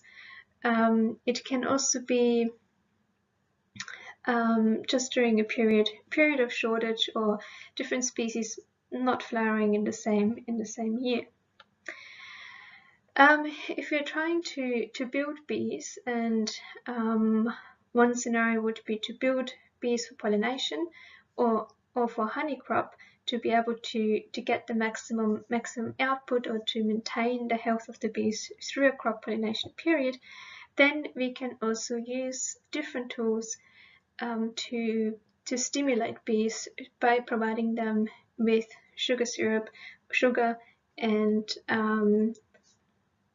and pollen or pollen supplement. And the other scenario could also be that there might be, again, a shortage on a honey flow, where we want to provide this extra pollen or extra support to bees to be able to have the strongest bees coming out of that event. As I said, supplementary feeding is not a standard practice in Australia, and I think because of that, there's still lots of questions that we are asking specifically under our Australian conditions. And this is where this current project, it's a 4-year project, a supplementary feeding project that I'm currently leading, came about, because we wanted to answer some of those questions about how much should we be feeding to be able to achieve a certain outcome, how often, at what frequency, how often in a week or every week, every 2 weeks, and with specifically sugar syrup, what concentrations. Like we do know that a thinner sugar syrup, for example, has a more stimulating effect, similar to nectar, than higher concentrations. But the key question here is what are actually the effects on production in the end? How much brood is the colony producing? How strong is that colony? How big is that colony? And very importantly, what are our costs that we are putting into managing the nutrition of our bees, whether it is simply the cost of the feed, whether it is extra labor, and what are the benefits on production and on individuals' businesses that we are achieving in the end. So these are the sorts of questions that we would like to get some answers for, some insights into. And this project is funded between AgriFutures and the Department of Primary Industries. There is a whole team behind this project, and that includes Melinda Brown, our honeybee technical officer, also Richard Hayes, who is providing more of a supportive role, Doug Somerville, he's part of the advisory committee, same as Rob Manning and Steve Fuller. And then we also have Michael Clark, who is assisting with the cost-benefit analysis of the project. In relation to supplementary feeding and having to adapt and adjust to changing circumstances, I would like to share with you a situation of what happened this year during almond pollination in Victoria. And Melinda and myself got a chance to meet up with the broker, Trevor Monson, that has been organizing hives in the Robin Vale area. And usually about 120,000 hives are what Trevor organizes and his team organize every year to go into pollination for almonds in the Robin Vale area, which is truly remarkable about how all of that plays out. But this year they had about a 50% shortfall of hives for pollination. And the reason being is that once we had a standstill on hives in New South Wales because of the Varroa incursion, there was no way that beekeepers from New South Wales were able to bring hives into Victoria for almond pollination, which happens every year. So this year, Trevor and his team had to become a little bit more creative and adjust to those changing circumstances, which I'm sure has put a lot of pressure on them, but also on the growers for not exactly knowing how many hives are they going to get and what is the impact on the crop. Because we need to keep in mind that commercially grown almonds are in fact 100% reliant or close to 100% reliant on honeybee pollination. Almonds produce good quantities and quality of pollen, but they are actually short in nectar. So the idea was to use sugar syrup to stimulate the bees for pollen collection. Because once they're being fed with sugar, it stimulates them to actually collect more pollen, and that then also stimulates brood production. So around the orchards in the Robin Vale area, there's still some other shrubs flowering here and there where bees can get a little bit of nectar from, but not enough to actually meet their needs. And generally speaking, beekeepers have to bring in the hives with honey stores. So what you can see in this image here is a trailer that and the beekeepers were towing through the orchard and were putting out tubs or those little shells that you can buy from Bunnings for kids, and they were filling those shells with sugar syrup, and they placed straw on top so that the bees had a landing platform, because otherwise the bees can drown in the syrup, which you can see in the IBC here. And those shells were placed at each drop every few hundred meters throughout the orchard. So they were using about a 30% sugar syrup concentration, which is also what some nectar types would have. It was equivalent to 750 mils per hive that they were providing in terms of quantity, and the bees were mostly open fed in that setting 1 week prior to the peak flowering of the main almond variety, and also 1 week after. As you can see in this image, also the weather wasn't the best, but luckily it didn't actually rain during the feeding period. But it was still quite cold in the mornings, and it had to warm up to a certain temperature, which is usually about 11 degrees, where the bees actually then start flying. But within a few hours, the bees were actually consuming the syrup. So what we actually wanted to know in the end, or what the beekeepers and the growers want to know in the end, is what is the impact on crop yield, and what is the impact on hive productivity and health? What are the benefits? So the impact on crop yield is actually something that we don't quite know yet, because as I learned during this trip, is that almonds have 2 natural drops of nuts before you actually know the final yield per tree or per orchard.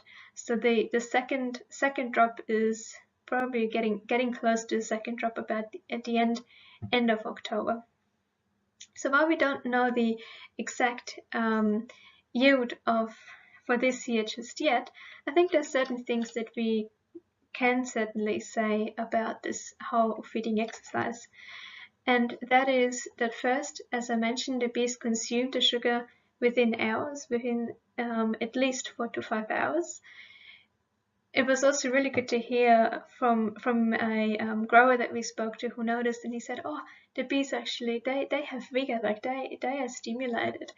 And we also saw the bees collecting almond pollen, which is distinctive by its color, and that's just a photo of showing some bees collecting almond pollen at the entrance of the hive.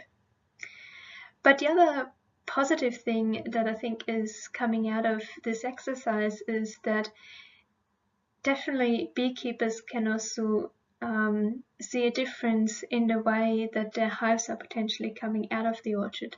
So if the bees have that extra stimulation of being fed sugar syrup, not only are they then collecting more pollen, but they also have more brood, and they're coming out stronger at the end of that pollination period. So while there is a potential benefit on crop pollination, and the growers are quite hopeful that there will be a benefit even if the hive numbers are reduced, because there is also potential that the trees in that instance might be losing or dropping fewer nuts. But and I think this is always a scenario where in fact we can't relate the feeding exercise as the only factor towards the end result of the yield, because there's always multiple factors in the environment, whether it's the weather that could have an impact because the weather wasn't optimal, rainfall, and so on. But at least we can say that for time being there's certainly been positive observations that we've made, and that we clearly saw during that period of when the bees were being fed. And of course the beekeepers saw also the result when the hives came out of the orchard. So I think this is just where I want to remind ourselves again, why are we feeding, what do we want to achieve? And feeding during pollination in ways is not a new concept, it is being practiced. And another example is New Zealand, where they've been feeding sugar syrup for now several years to encourage bees to collect more pollen during kiwi fruit pollination. So supplementary feeding can be very useful in that scenario, but not every crop is the same. Not every crop provides the same amount of pollen or nectar, and in some instances it could be beneficial to actually feed before or after, depending on what the circumstances are. Or for building bees, for maintaining bees. So I think the one thing we always need to be clear on is why are we feeding and what are we trying to achieve? And hopefully very soon, or within the next few years I should say, we will be able to answer a few more questions about how are we actually going, can we go about this in terms of the quantities or the frequencies at which we might be feeding. And as I promised, just quickly want to touch on how honeybee nutrition fits into the whole Varroa story.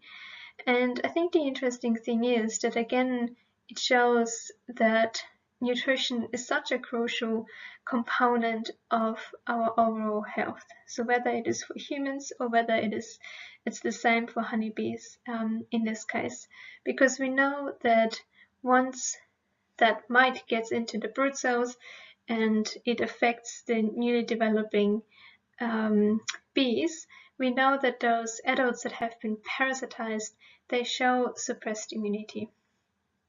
We also know that the bees become more increasingly susceptible to various pathogens, and it has an effect on their longevity. But here I also want to mention research where people have looked into hives that have been infested with Varroa. So there were similar infestation rates, but they've specifically fed some hives with pollen and others weren't fed. And so while they didn't necessarily notice, or the pollen didn't reduce virus levels as such, so that was fairly consistent, it improved the tolerance and the resilience of bees to viral infections. And I think this is again shows the importance of nutrition there. So in the end, honeybee nutrition is so crucial for having healthy and strong colonies, and it improves longevity, immunity, and is just such a crucial component of health. So with that, I want to leave you with a last quoted sentence, and this is coming out of Fat Bees, Skinny Bees, a manual on honeybee nutrition for beekeepers, written by Doug Somerville, which I think very nicely fits into the story of adapting our management practices and our ever-changing management practices to the circumstances as they arise. And I'll just read that statement out to you. It says, the only way to stay in business in the long run is to adapt and change management practices as the circumstances dictate. With that, I would like to say thanks for your time, and I hope you enjoy the rest of the field day. And if you've got any questions, please feel free to contact me on my email address, which is up there on the screen. Thanks again, and bye for now. Our next presentation comes from Emily Nordic, Technical Assistant for Plan B's program. Emily's going to discuss topics relating to honeybee nutrition and pollen.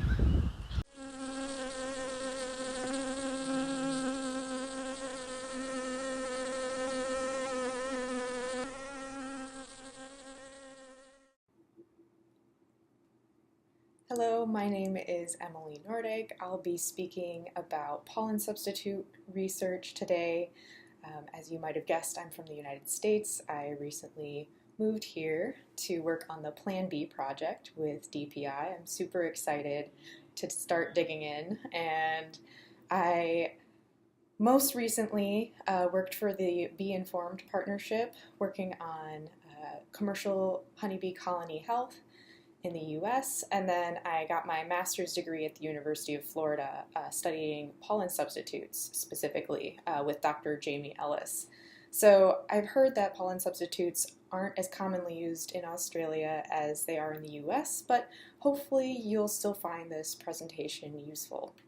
So starting with a quick overview so you know what to expect, we'll begin with an introduction on pollen substitutes, then go into a literature review on pollen subs, and talk a little bit about one of the projects that I did for my master's work, and then wrap up with a conclusion. So increasingly, beekeepers are having to mitigate losses in pollen resources. And of course, beekeepers need healthy bees even when pollen is scarce in the environment. And land use change is one of the major drivers of these losses in pollen resources. So increasingly, beekeepers are having to resort to pollen substitute feeding, and that's especially the case in the United States. Pollen substitutes are an alternative source of proteins, vitamins, and fats to natural pollen. And it's important to note that commercially available substitutes do not usually contain natural pollen. Although this is changing, there are more and more on the market that do have some fraction of natural pollen, which is great to see. And some common ingredients of pollen subs include soy flour, brewer's yeast, skim milk products, egg, corn gluten, pea protein, potato protein, and this is not an exhaustive list. There are all kinds of different recipes out there, but also note that a lot of the commercially available subs don't include all of the ingredients on their ingredients list because they are proprietary information. And pollen substitutes are used mainly in two different ways. There's the patty form, which is just a moist cake that is placed directly above the brood nest so that the bees can access it within the hive. And then the dry powder form, which is placed in feeders externally from the hive, somewhere in the apiary, so the foragers can go gather that and bring it back to the colonies. So, beekeepers want to know, are pollen substitutes working? Beekeepers want to know if the costs of pollen substitute feeding are justified, and unfortunately, research shows very mixed results. Some studies show a positive impact of pollen substitute feeding on colony health, others still show no impact, a neutral impact of pollen substitute feeding on colony health, and others still show a negative impact of feeding on colony health. So we really should get to the bottom of this. So let's start with the literature review over pollen substitute patties. So we collected a bunch of different peer-reviewed research and tried to kind of figure out the pattern of how pollen substitutes work. So beginning with colony strength, we found that brood production and adult bee population increases with pollen substitute feeding under specific environmental circumstances. One of those including bad weather. So for example, if your bees are experiencing a cold, rainy spring and it's hard for them to forage for natural pollen, then pollen substitute feeding can increase colony strength. However, this study by Mattila and Otis did find that once natural pollen was easily available to the bees again and the weather improved, that it did not have so much of an impact on colony strength, that it was a little bit of a wash. And then, of course, pollen dearth seems like an obvious one. If there's not enough natural pollen available to the bees, then pollen substitutes can increase colony strength. Several studies have found this. But similarly, once that natural pollen flow returned, many of these studies did find that pollen substitutes did not have a significant impact on colony strength. And then finally, pollen substitute feeding during pollen dearth, specifically in Florida, did not result in more brood and adult bees. And because of this study, we wanted to figure out exactly how pollen substitutes were working in Florida, if there was something going on here. So I'll talk a little more about that later with my master's research. And then moving on to the literature specifically on pest and pathogen response to pollen substitute feeding. So we saw a mixture in the literature of this response. In one study, there was an increased prevalence of black queen cell virus in colonies fed pollen substitutes, so that wasn't such a good sign. Also, a few studies showed a mixture of Nosema cerana results. So with pollen substitute feeding, a couple studies showed increased Nosema cerana in the guts of honeybees fed pollen substitutes, usually with particular diets. So not every single diet actually had this effect. And then others still showed no impact of pollen substitute feeding on nosema. And then a few studies also showed mixed deformed wing virus results. So deformed wing virus is a really bad virus spread around by Varroa mites, and they showed that pollen substitute feeding had either no impact or actually decreased deformed wing virus levels in bees. So that could be a positive sign of pollen substitute feeding. And then moving on to the literature specifically on pollen substitutes and how they impact individual bee physiology, so how they develop and how they function individually. Generally, physiological response is positive, but pollen substitutes are often not as good as natural pollen, as you might have guessed.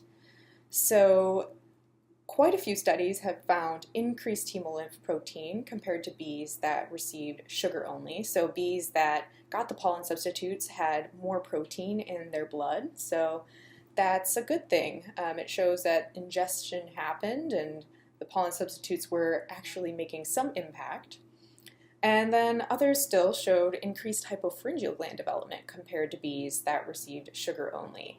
So the glands of the nurse bees were actually fairly well developed when they were fed pollen substitutes. However, in a lot of those cases, the glands were not nearly as well developed as the bees that were fed natural pollen. So again, that natural pollen seemed to do a better job than the pollen substitutes. Keep in mind that most of these studies were measured in the lab, so it's hard to say whether these things would actually translate into the field with full colonies. But with all of that, the big question here, are honeybees really using pollen substitute patties? And if so, are the pollen substitute patties even effective? So, of course, I'm unable to answer those two big questions just in a couple of years, but they did lead to my first project, tracing the fate of pollen substitute patties in Western honeybee colonies. So basically, we wanted to know, when we put pollen substitute patties in the colonies and they disappear, where are they actually ending up? For all we know, the bees could be ejecting them like debris. And that led to three main research questions. Do adult bees ingest patty? Do adult bees feed patty directly to larvae? And the word directly is important here because the nurse bees will feed a small portion of natural pollen of bee bread directly to the larvae when they are older. But then they also will feed pollen in an indirect manner through the hypopharyngeal glands, through that good brood food secretion. So we were not able to measure that indirect feeding for this project, but we did look at the direct feeding. And then finally, do the bees store patty like they do bee bread for long-term use? So let's dig into some materials and methods here. The first thing I had to figure out was how to trace the patties throughout the colony. So I tested a few different dyes, but figured out that Brilliant Blue FCF, which is just a fancy name for blue food coloring, worked really well for this purpose. It's detectable using spectrophotometry, which is just some equipment that we use to tell whether the dye is present or not. It's generally considered non-toxic, which is great, but I first had to confirm the lack of toxicity to honeybee workers in the lab, and luckily figured out that it was in fact non-toxic and usable. So once we confirmed that the dye was safe to use, I felt good about putting it in full colonies. So thus the field study started. We had 44 Langstroth 5-frame nukes in the study. They were all splits made in March 2019. The study was conducted in May 2019, and we also included 3 sentinel pollen colonies with pollen traps so we could monitor the flow of natural pollen coming in at the same time. And we had 6 different groups in the study, 3 of which were treatment groups, and we used 3 different common commercially available pollen substitutes for this purpose. We used Ultra B, Mega B, and AP23.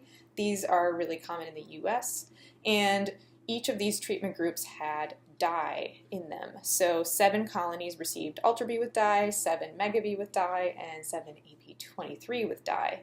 And then we also had 3 control groups. We had a negative control group that had 9 colonies, and all 3 of those diets were represented in this group. They received the diets without any dye present.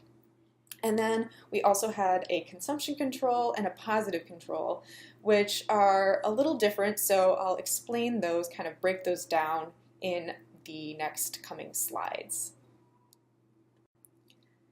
First, though, I wanted to show you the dyed patty versus the negative control patty. You can see how dark blue-green that dye made the patty, so it was pretty obvious even to the naked eye. So let's talk about the positive control. For this, we decided to use fondant. So this is just a pure sugar patty. And we figured that bees love sugar. You know, everyone knows that. So if we fed them a sugar patty of sorts, they would spread the dye absolutely everywhere. So our positive control shows how the dye moves throughout the colony when we know bees like the diet. So we can then compare that to our pollen substitutes, see how the dye moves when they may or may not like the diet. We'll see. And then the consumption control, which happened to be clay. Jamie wanted me to find a substance that the bees absolutely hated, would not eat, would shred it up and eject it from the hive. And I went to the craft store and collected a bunch of different things, and then figured out that Crayola Model Magic clay worked really well for this purpose. So it was, slightly pliable, and also the bees would not eat it in the lab, and they also shredded it up, and it would rain down through the screen bottom board, and it just was everywhere underneath the colonies. So it was really obvious they didn't like it. So this consumption control shows how the dye moves throughout the colony when we know bees do not like the diet. So once we had our group set up, we were able to do our feeding and sampling. We used standard mixing methods for all of the different diets to make sure that they were treated the same. We fed those diets ad libitum for 14 days, so they just had diet available to them at all times during 2 weeks. And we closed the colonies early in the morning when we went to sample to make sure that all of the foragers were still in the colonies. We wanted to get a representative sample from the colonies. We then sampled at least 96 workers from the colonies. We wanted to get at least half of those from the outermost frame and half of those from the very middle frame, again to get a representative sample. We then sampled 96 fifth instar larvae per colony. Fifth instars are the oldest larvae before they pupate and get capped. We just figured that they'd have the most exposure to dye if they were older larvae. And then we also sampled 48 bee bread cells per colony to see if they were storing the stuff.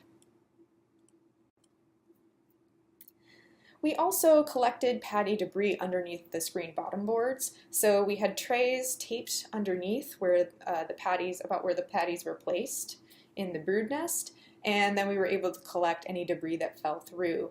And this example here, this tray in the picture, is of the clay. So that's the dyed clay that they absolutely did not like. So you can tell that they were definitely shredding it up and ejecting it.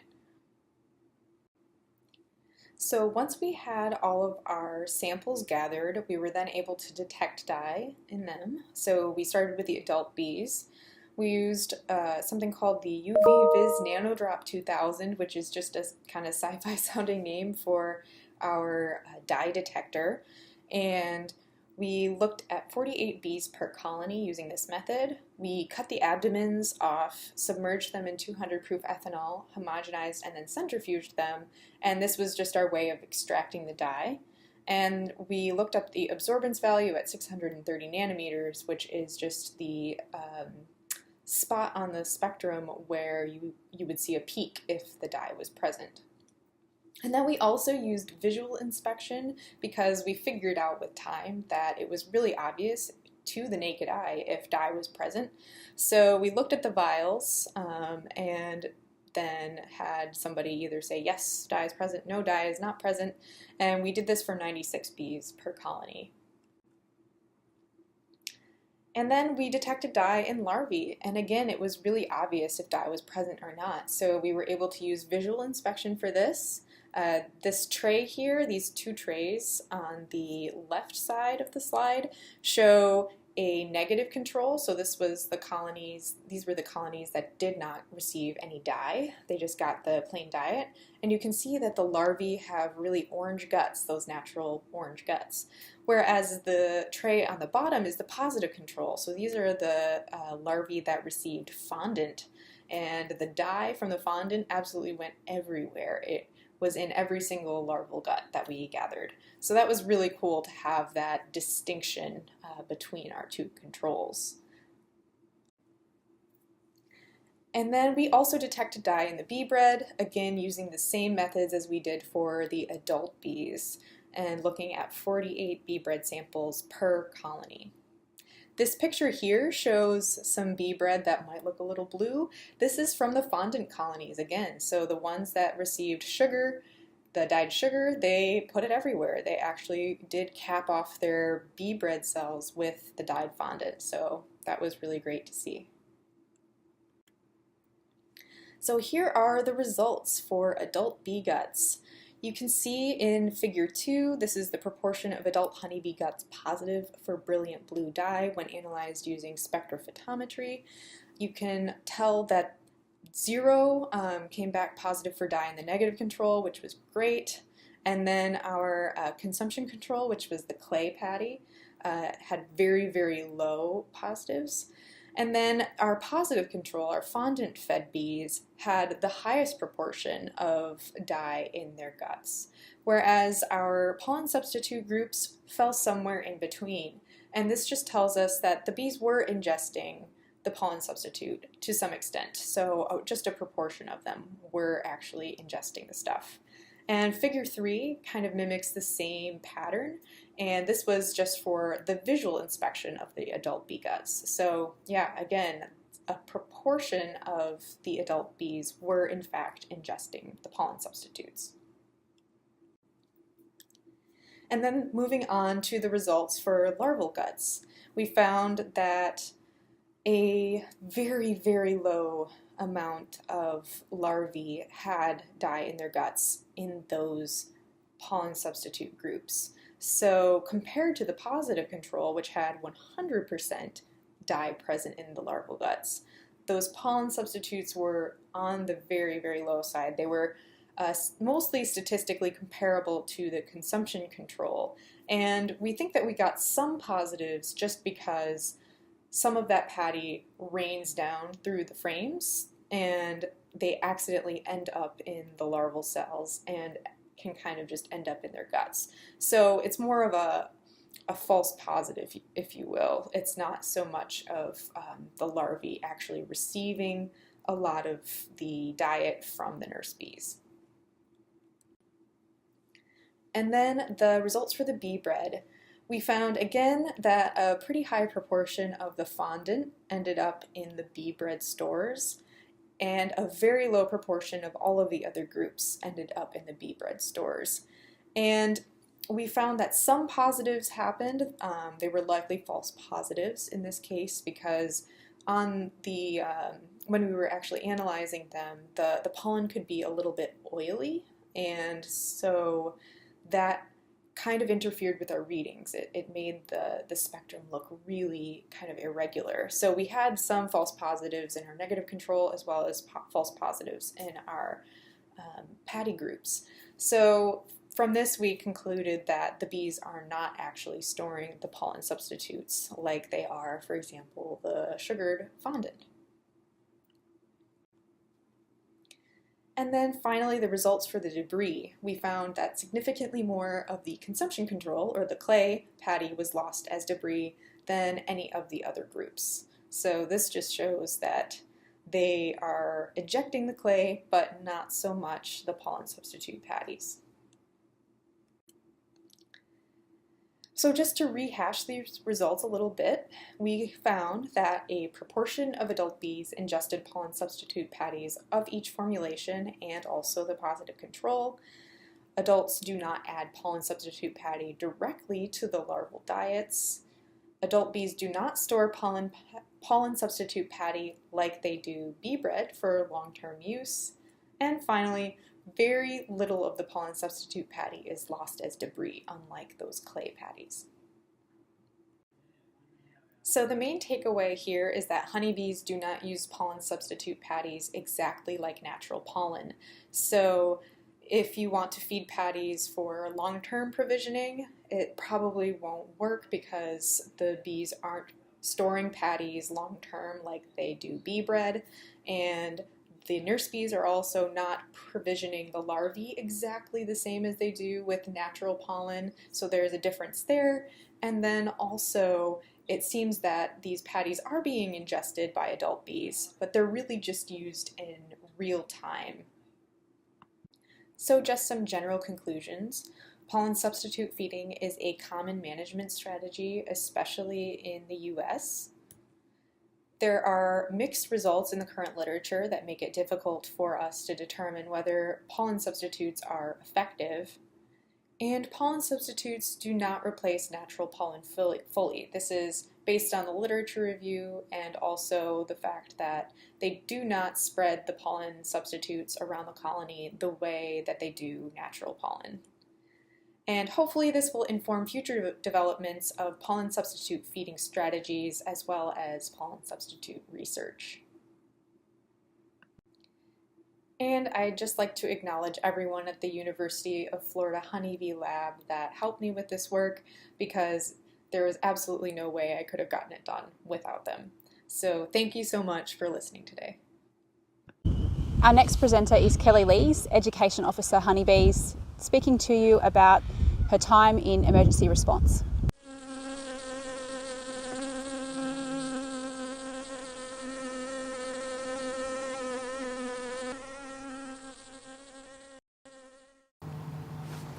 Hi, I'm Kelly Lees, Education Officer for the New South Wales Department of Primary Industries and Tocal College.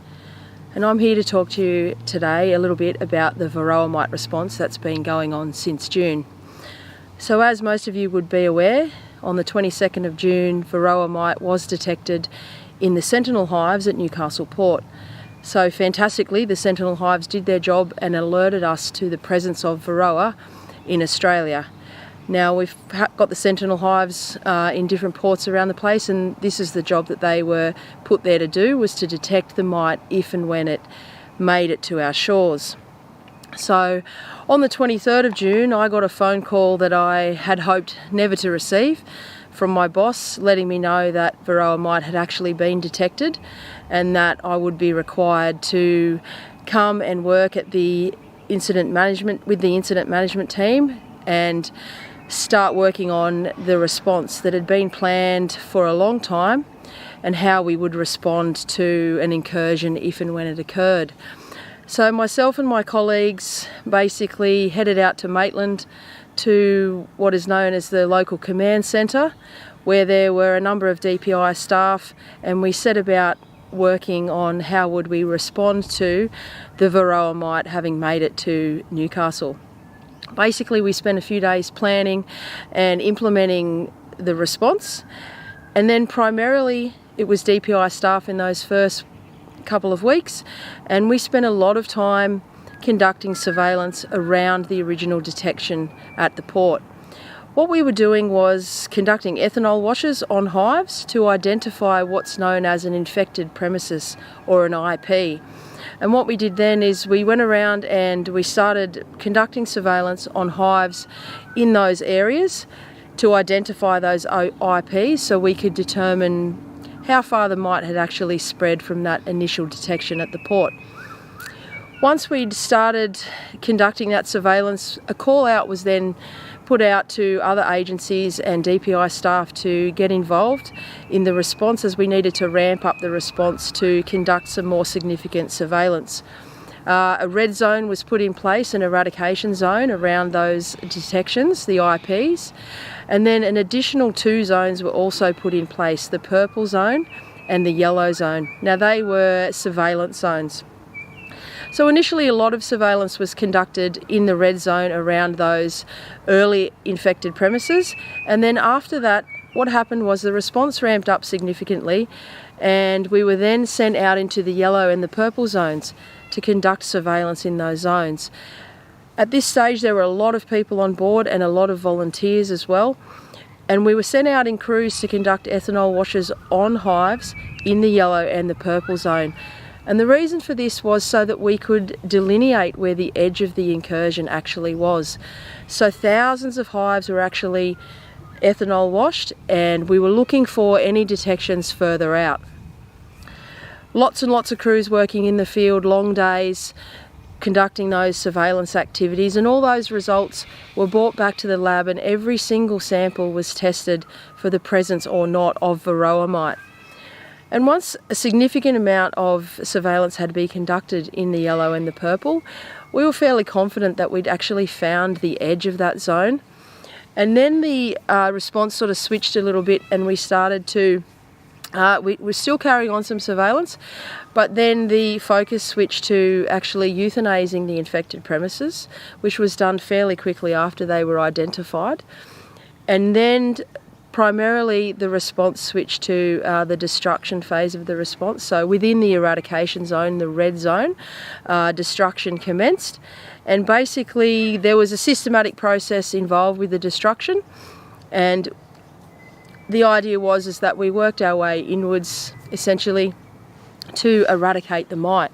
Now this has never been attempted before around the world, and the beauty of the response happening here was that we actually had an advantage in that we'd learned from all the incursions around the world that had happened elsewhere, and we're pretty confident that we will be able to eradicate the mite, and we're working very hard to do that.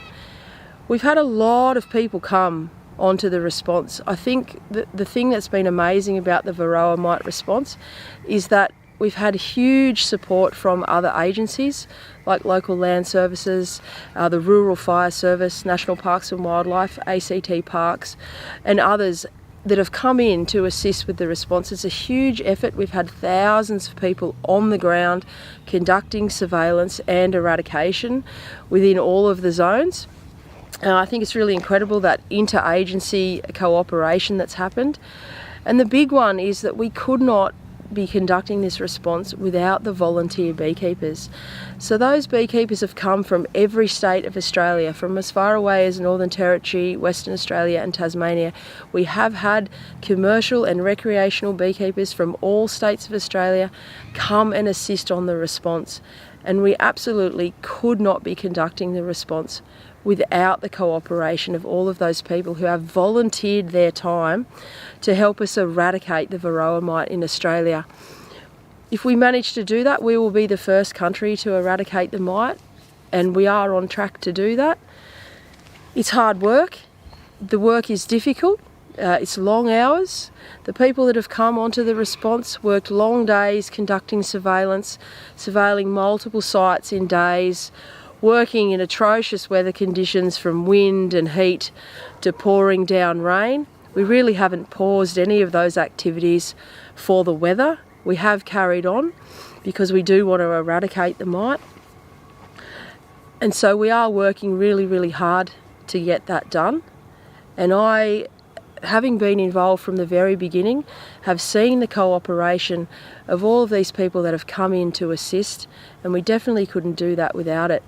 All of my colleagues at DPI have been working very, very hard in the response, and we understand how difficult this might be for some people.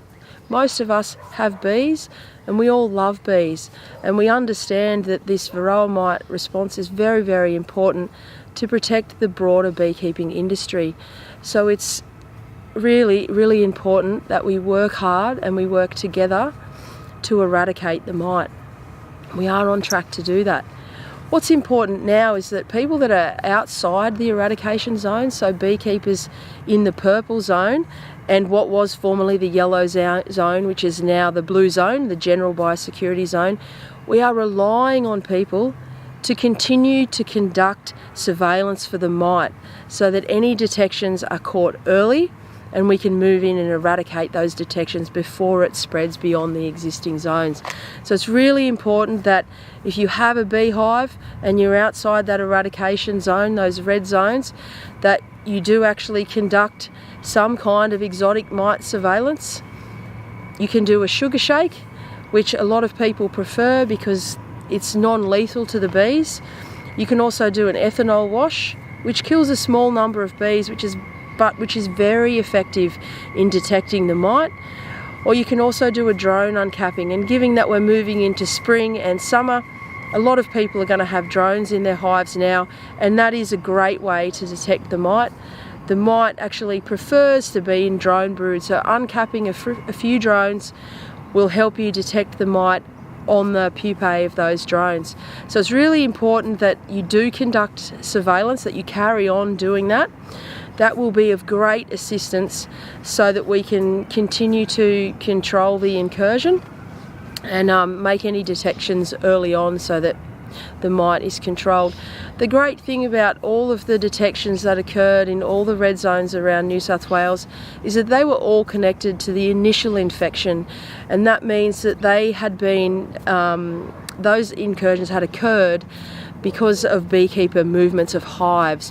And so we were able to connect all of those cases back to the original eradication zone, which meant that when we did delineate the edge of the red, we were confident that it wasn't existing outside that except for those few sites that were connected to the initial infection. So again, that surveillance is really, really important. Carry on doing that so you can help us keep the mite under control. We really don't want to live with Varroa mite in Australia. We want to eradicate it. We want to keep the clean, chemical-free reputation of our honeybee industry and our honey for our overseas markets and for our domestic markets as well. It's really, really critical that we do this. On behalf of DPI, I would just like to extend my thanks to all the people who have contributed to the response, whether it was one day or whether it was 2 weeks. We really appreciate that you have come and given your time to this really, really important response. So thank you.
facility at DPI to replace red zone attendants that were euthanized and each individually checked thoroughly by 2 entomologists.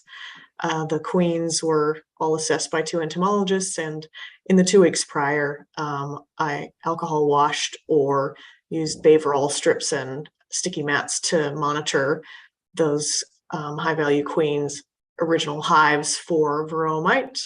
Didn't find any, and sent those sticky mats off to Orange Ag Institute for further identification. So I had a look at each of them very thoroughly, but then the entomologist also had a look at those. And of the 50 queens that were assessed, there are a mix of ages as well. So it was a bit of a risky procedure, I suppose. And with La Nina and all the challenges of the season, we've had some initial good success with introductions. So of the 50 queens, only at introduction 4 weren't accepted.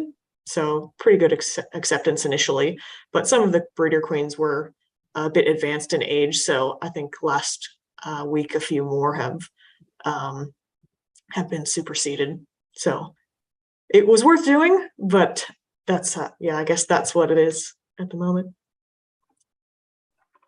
Okay, that's tough. That's tough, Liz. I'll go over to Em. You've got the next question for the Rural Assistance Authority. Yeah, so Darren, I think you're taking this one. It is, if people have made claims that have not been finalised, are the RAA putting extra staff out there to assist this process for quicker turnaround? Thanks for the question, Emily. Look, RAA have this week sourced additional resources, both in response to the current measures, but also anticipation for future measures coming on board. So that is an absolute yes. We are looking at doing that, and we have put in measures to do so. This week, I think we've added additional resources, and we'll continue to monitor that situation to ensure that we maintain our 20-day KPI in terms of making sure assessments are finalised in that time period. Awesome. Thank you, Darren.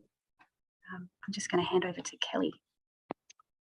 Okay, hi everybody. I've got a couple of questions for Madeline. The first one is there a list of plants, Australian native plants, that are high in protein? Thanks, Kelly. So in general, I think this is obviously a very tricky question to answer because we've got such a large variety of floral resources out there, and each one of them is different. There's certainly some trends in different plant families as such. So, for example, our daisies, which we know can be low in protein, but and individual pollens can also be missing certain nutrients. So that can be amino acids or can be fatty acids, different levels, and so on. But I think depending on which area everyone is in that is looking to plant different species, I would actually recommend a book to you, and you might have seen it before. And this is our famous floral Bible. I'm not sure if you can see it, but I read it out. It's Honey and Pollen Flora of South Eastern Australia, written by Doug Somerville. And it is a great book because it actually gives you an idea of which species. You can look up the different species and see how good they are for bees, for honey or for nectar, as well as for pollen. And you can look where those species are also found and where you can grow them. But there's also lots of resources available online for planting. So another one is Bee Friendly, a planting guide for European honeybees and Australian native pollinators that you can look up online. But generally speaking, honeybees do want to, or they thrive on higher protein pollen. So if you've got anything that is above 25% or even greater, then that is optimal. And to some extent, honeybees can also compensate for different nutrients, but that assumes that a nutrient isn't very low or even deficient, so that they cannot compensate by consuming consuming more of a specific pollen type, for example. Great, thanks, Madeline. Got one more for you. So if you say fresh is best in terms of pollen supplement, how can beekeepers support brood production if they're more likely to seek it in the environment? So generally speaking, it is the case. So if there is an abundance in nature, honeybees will go and collect that first. And I think as beekeepers, that's also what we want, because that means we do not have to provide supplements. And I think that is always the preferred option if they can actually get it. But if there is a shortage, then we can certainly supplementary feed and support the hives, whether that is for queen rearing or whether that is to maintain the bees through a shortage, or even to be with them for example, a honey crop or pollination service. And depending, I think the key there is a few different things, and that is first, how are you, what reason are you actually feeding for? Second, how are you intending to feed? Like, are you going to feed the hives inside of the bees inside of the hive? So is it going to be open fed? What sort of environmental conditions do you have in your area, and how might that affect how easily the bees can consume one or the other inside or outside of the hive? So depending on what is short, we can definitely support the bees, whether that is through sugar feeding or pollen or protein supplements. But the key is to, I think in the end, is really to try it out in your area and try different methods and see what actually works best for you in the different scenarios. Thanks, Madeline. And don't forget, Doug's book won the Appimondia Award for a contribution to scientific research and into honeybees. So go Doug, go DPI, and all the collaborators on that book. It's fantastic. I'd also like to, just next question, I think, Emily, you've got a question there for Emily Nordic as well. Yes, so if bees do not feed the pollen substitute to larvae, why is it such a common practice in the US? What is the benefit? Sure. Thanks, Emily. That's a really good question. I guess it wasn't known until recently that they're not feeding the pollen substitute patties directly to the larvae. But there's still a possibility that the nurse bees are eating these patties and using those nutrients to supply brood food or the jelly. So that's kind of an indirect feeding to the larvae. So those nutrients still could be reaching the larvae. And, you know, we hypothesize that they do just because we do see increases in brood stores when pollen is scarce and pollen substitutes are used to replace that natural pollen. So yeah, there's still a possibility it's working in some way. We just don't think that those patties are used exactly like natural pollen. But then there are a lot of other factors, and I think Madeline just touched on those really well. Beekeepers will use pollen substitutes when the bees are desperate, when there's pollen dearth and they really need to bulk up their bees for pollination events. So in the US, almond pollination is really, really huge, and it happens kind of early in the spring. It happens at a time when the bees don't necessarily have a lot of natural resources. So they'll use those pollen subs to kind of bulk them up ahead of time.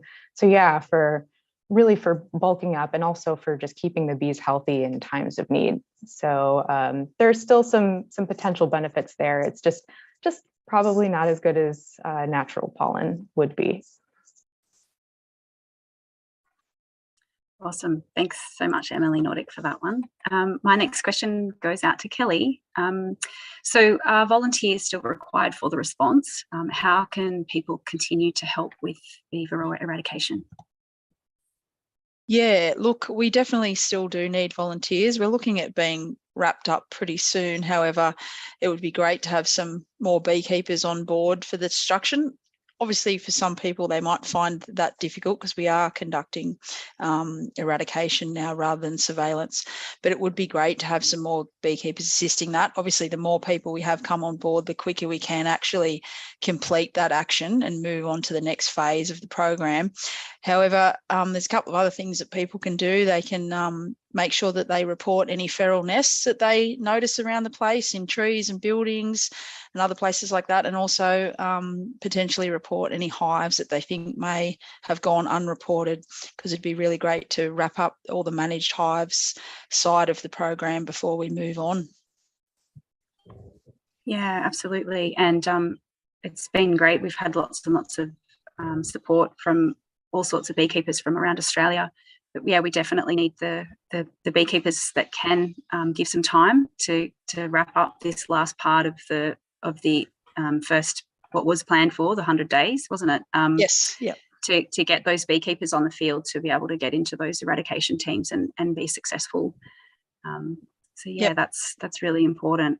Absolutely. I guess the next question, and the next question is still really sort of focused on the response, and I guess this kind of might be an answer for Chris Anderson to provide us afterwards, but because you're here, Danny, and because Liz, as tech specialist for honeybees, I think I might just put this in here. And the question is, assuming the Varroa mites are all contained and necessary hives destroyed, and suitable times given for surveillance, when would the movement ban end? You want me to have a go at that, Liz? Yeah, so the movement ban, I assume we're talking about the movement ban in the purple zone, opposed to the blue zone, because at the moment bees can move around the blue zone. So the purple zone at the moment, they can move, but it's on an individual permit basis. So if people want to move the hives in the purple zone, they need to ring the hotline and go through that individual permit. They're not all approved. It's all individually assessed on risk. In terms of when that might lift, look, the purple zone is going to be here to stay for a little while. It's a critical part to the response and making sure that any escapees out of the red zone are captured in the purple zone. And so for the majority of the response, the purple zone will be in place. In terms of the restrictions there, it's really about the risk. So as they gain more and more confidence that the eradication is successful, the response team will be able to reassess the risks of the activities in the purple zone. That may allow some reduction of those restrictions, and it may not. But that's just something it's really crystal ball gazing, and something we don't know until we have all that data in place and all that surveillance information to be out for the epidemiologists to be able to reassess those risks.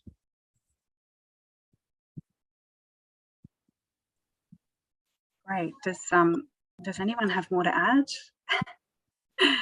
No, Liz, come on, Liz. I guess I have a question. If Kelly, I'm not sure if you'll be able to provide, but we could put it in. Okay, I do have a random question come through to be able to provide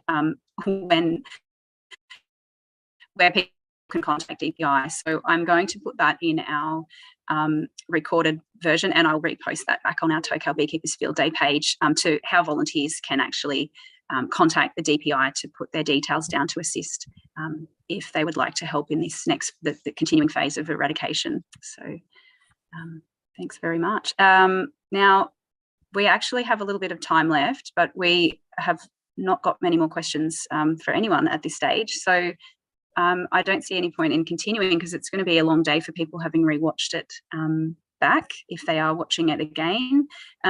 So thank you very much to everybody that's joined us this afternoon, and anyone who's listened live or post the event. Thanks so much to all my colleagues for fantastic work behind the scenes to put this all together. And especially to Natasha, who is a whiz in the digital space to get this to happen. So thanks very much.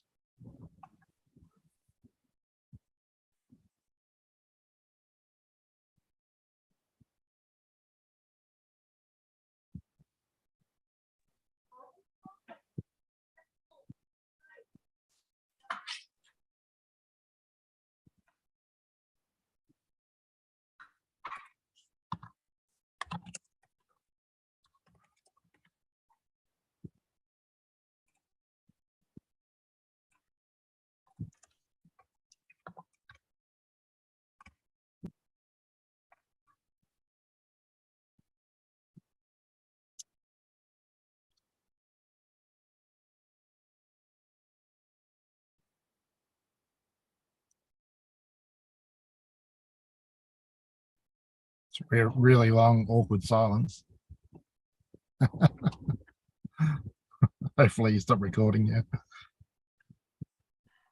I'm just checking with Tash if we have finished the actual feed.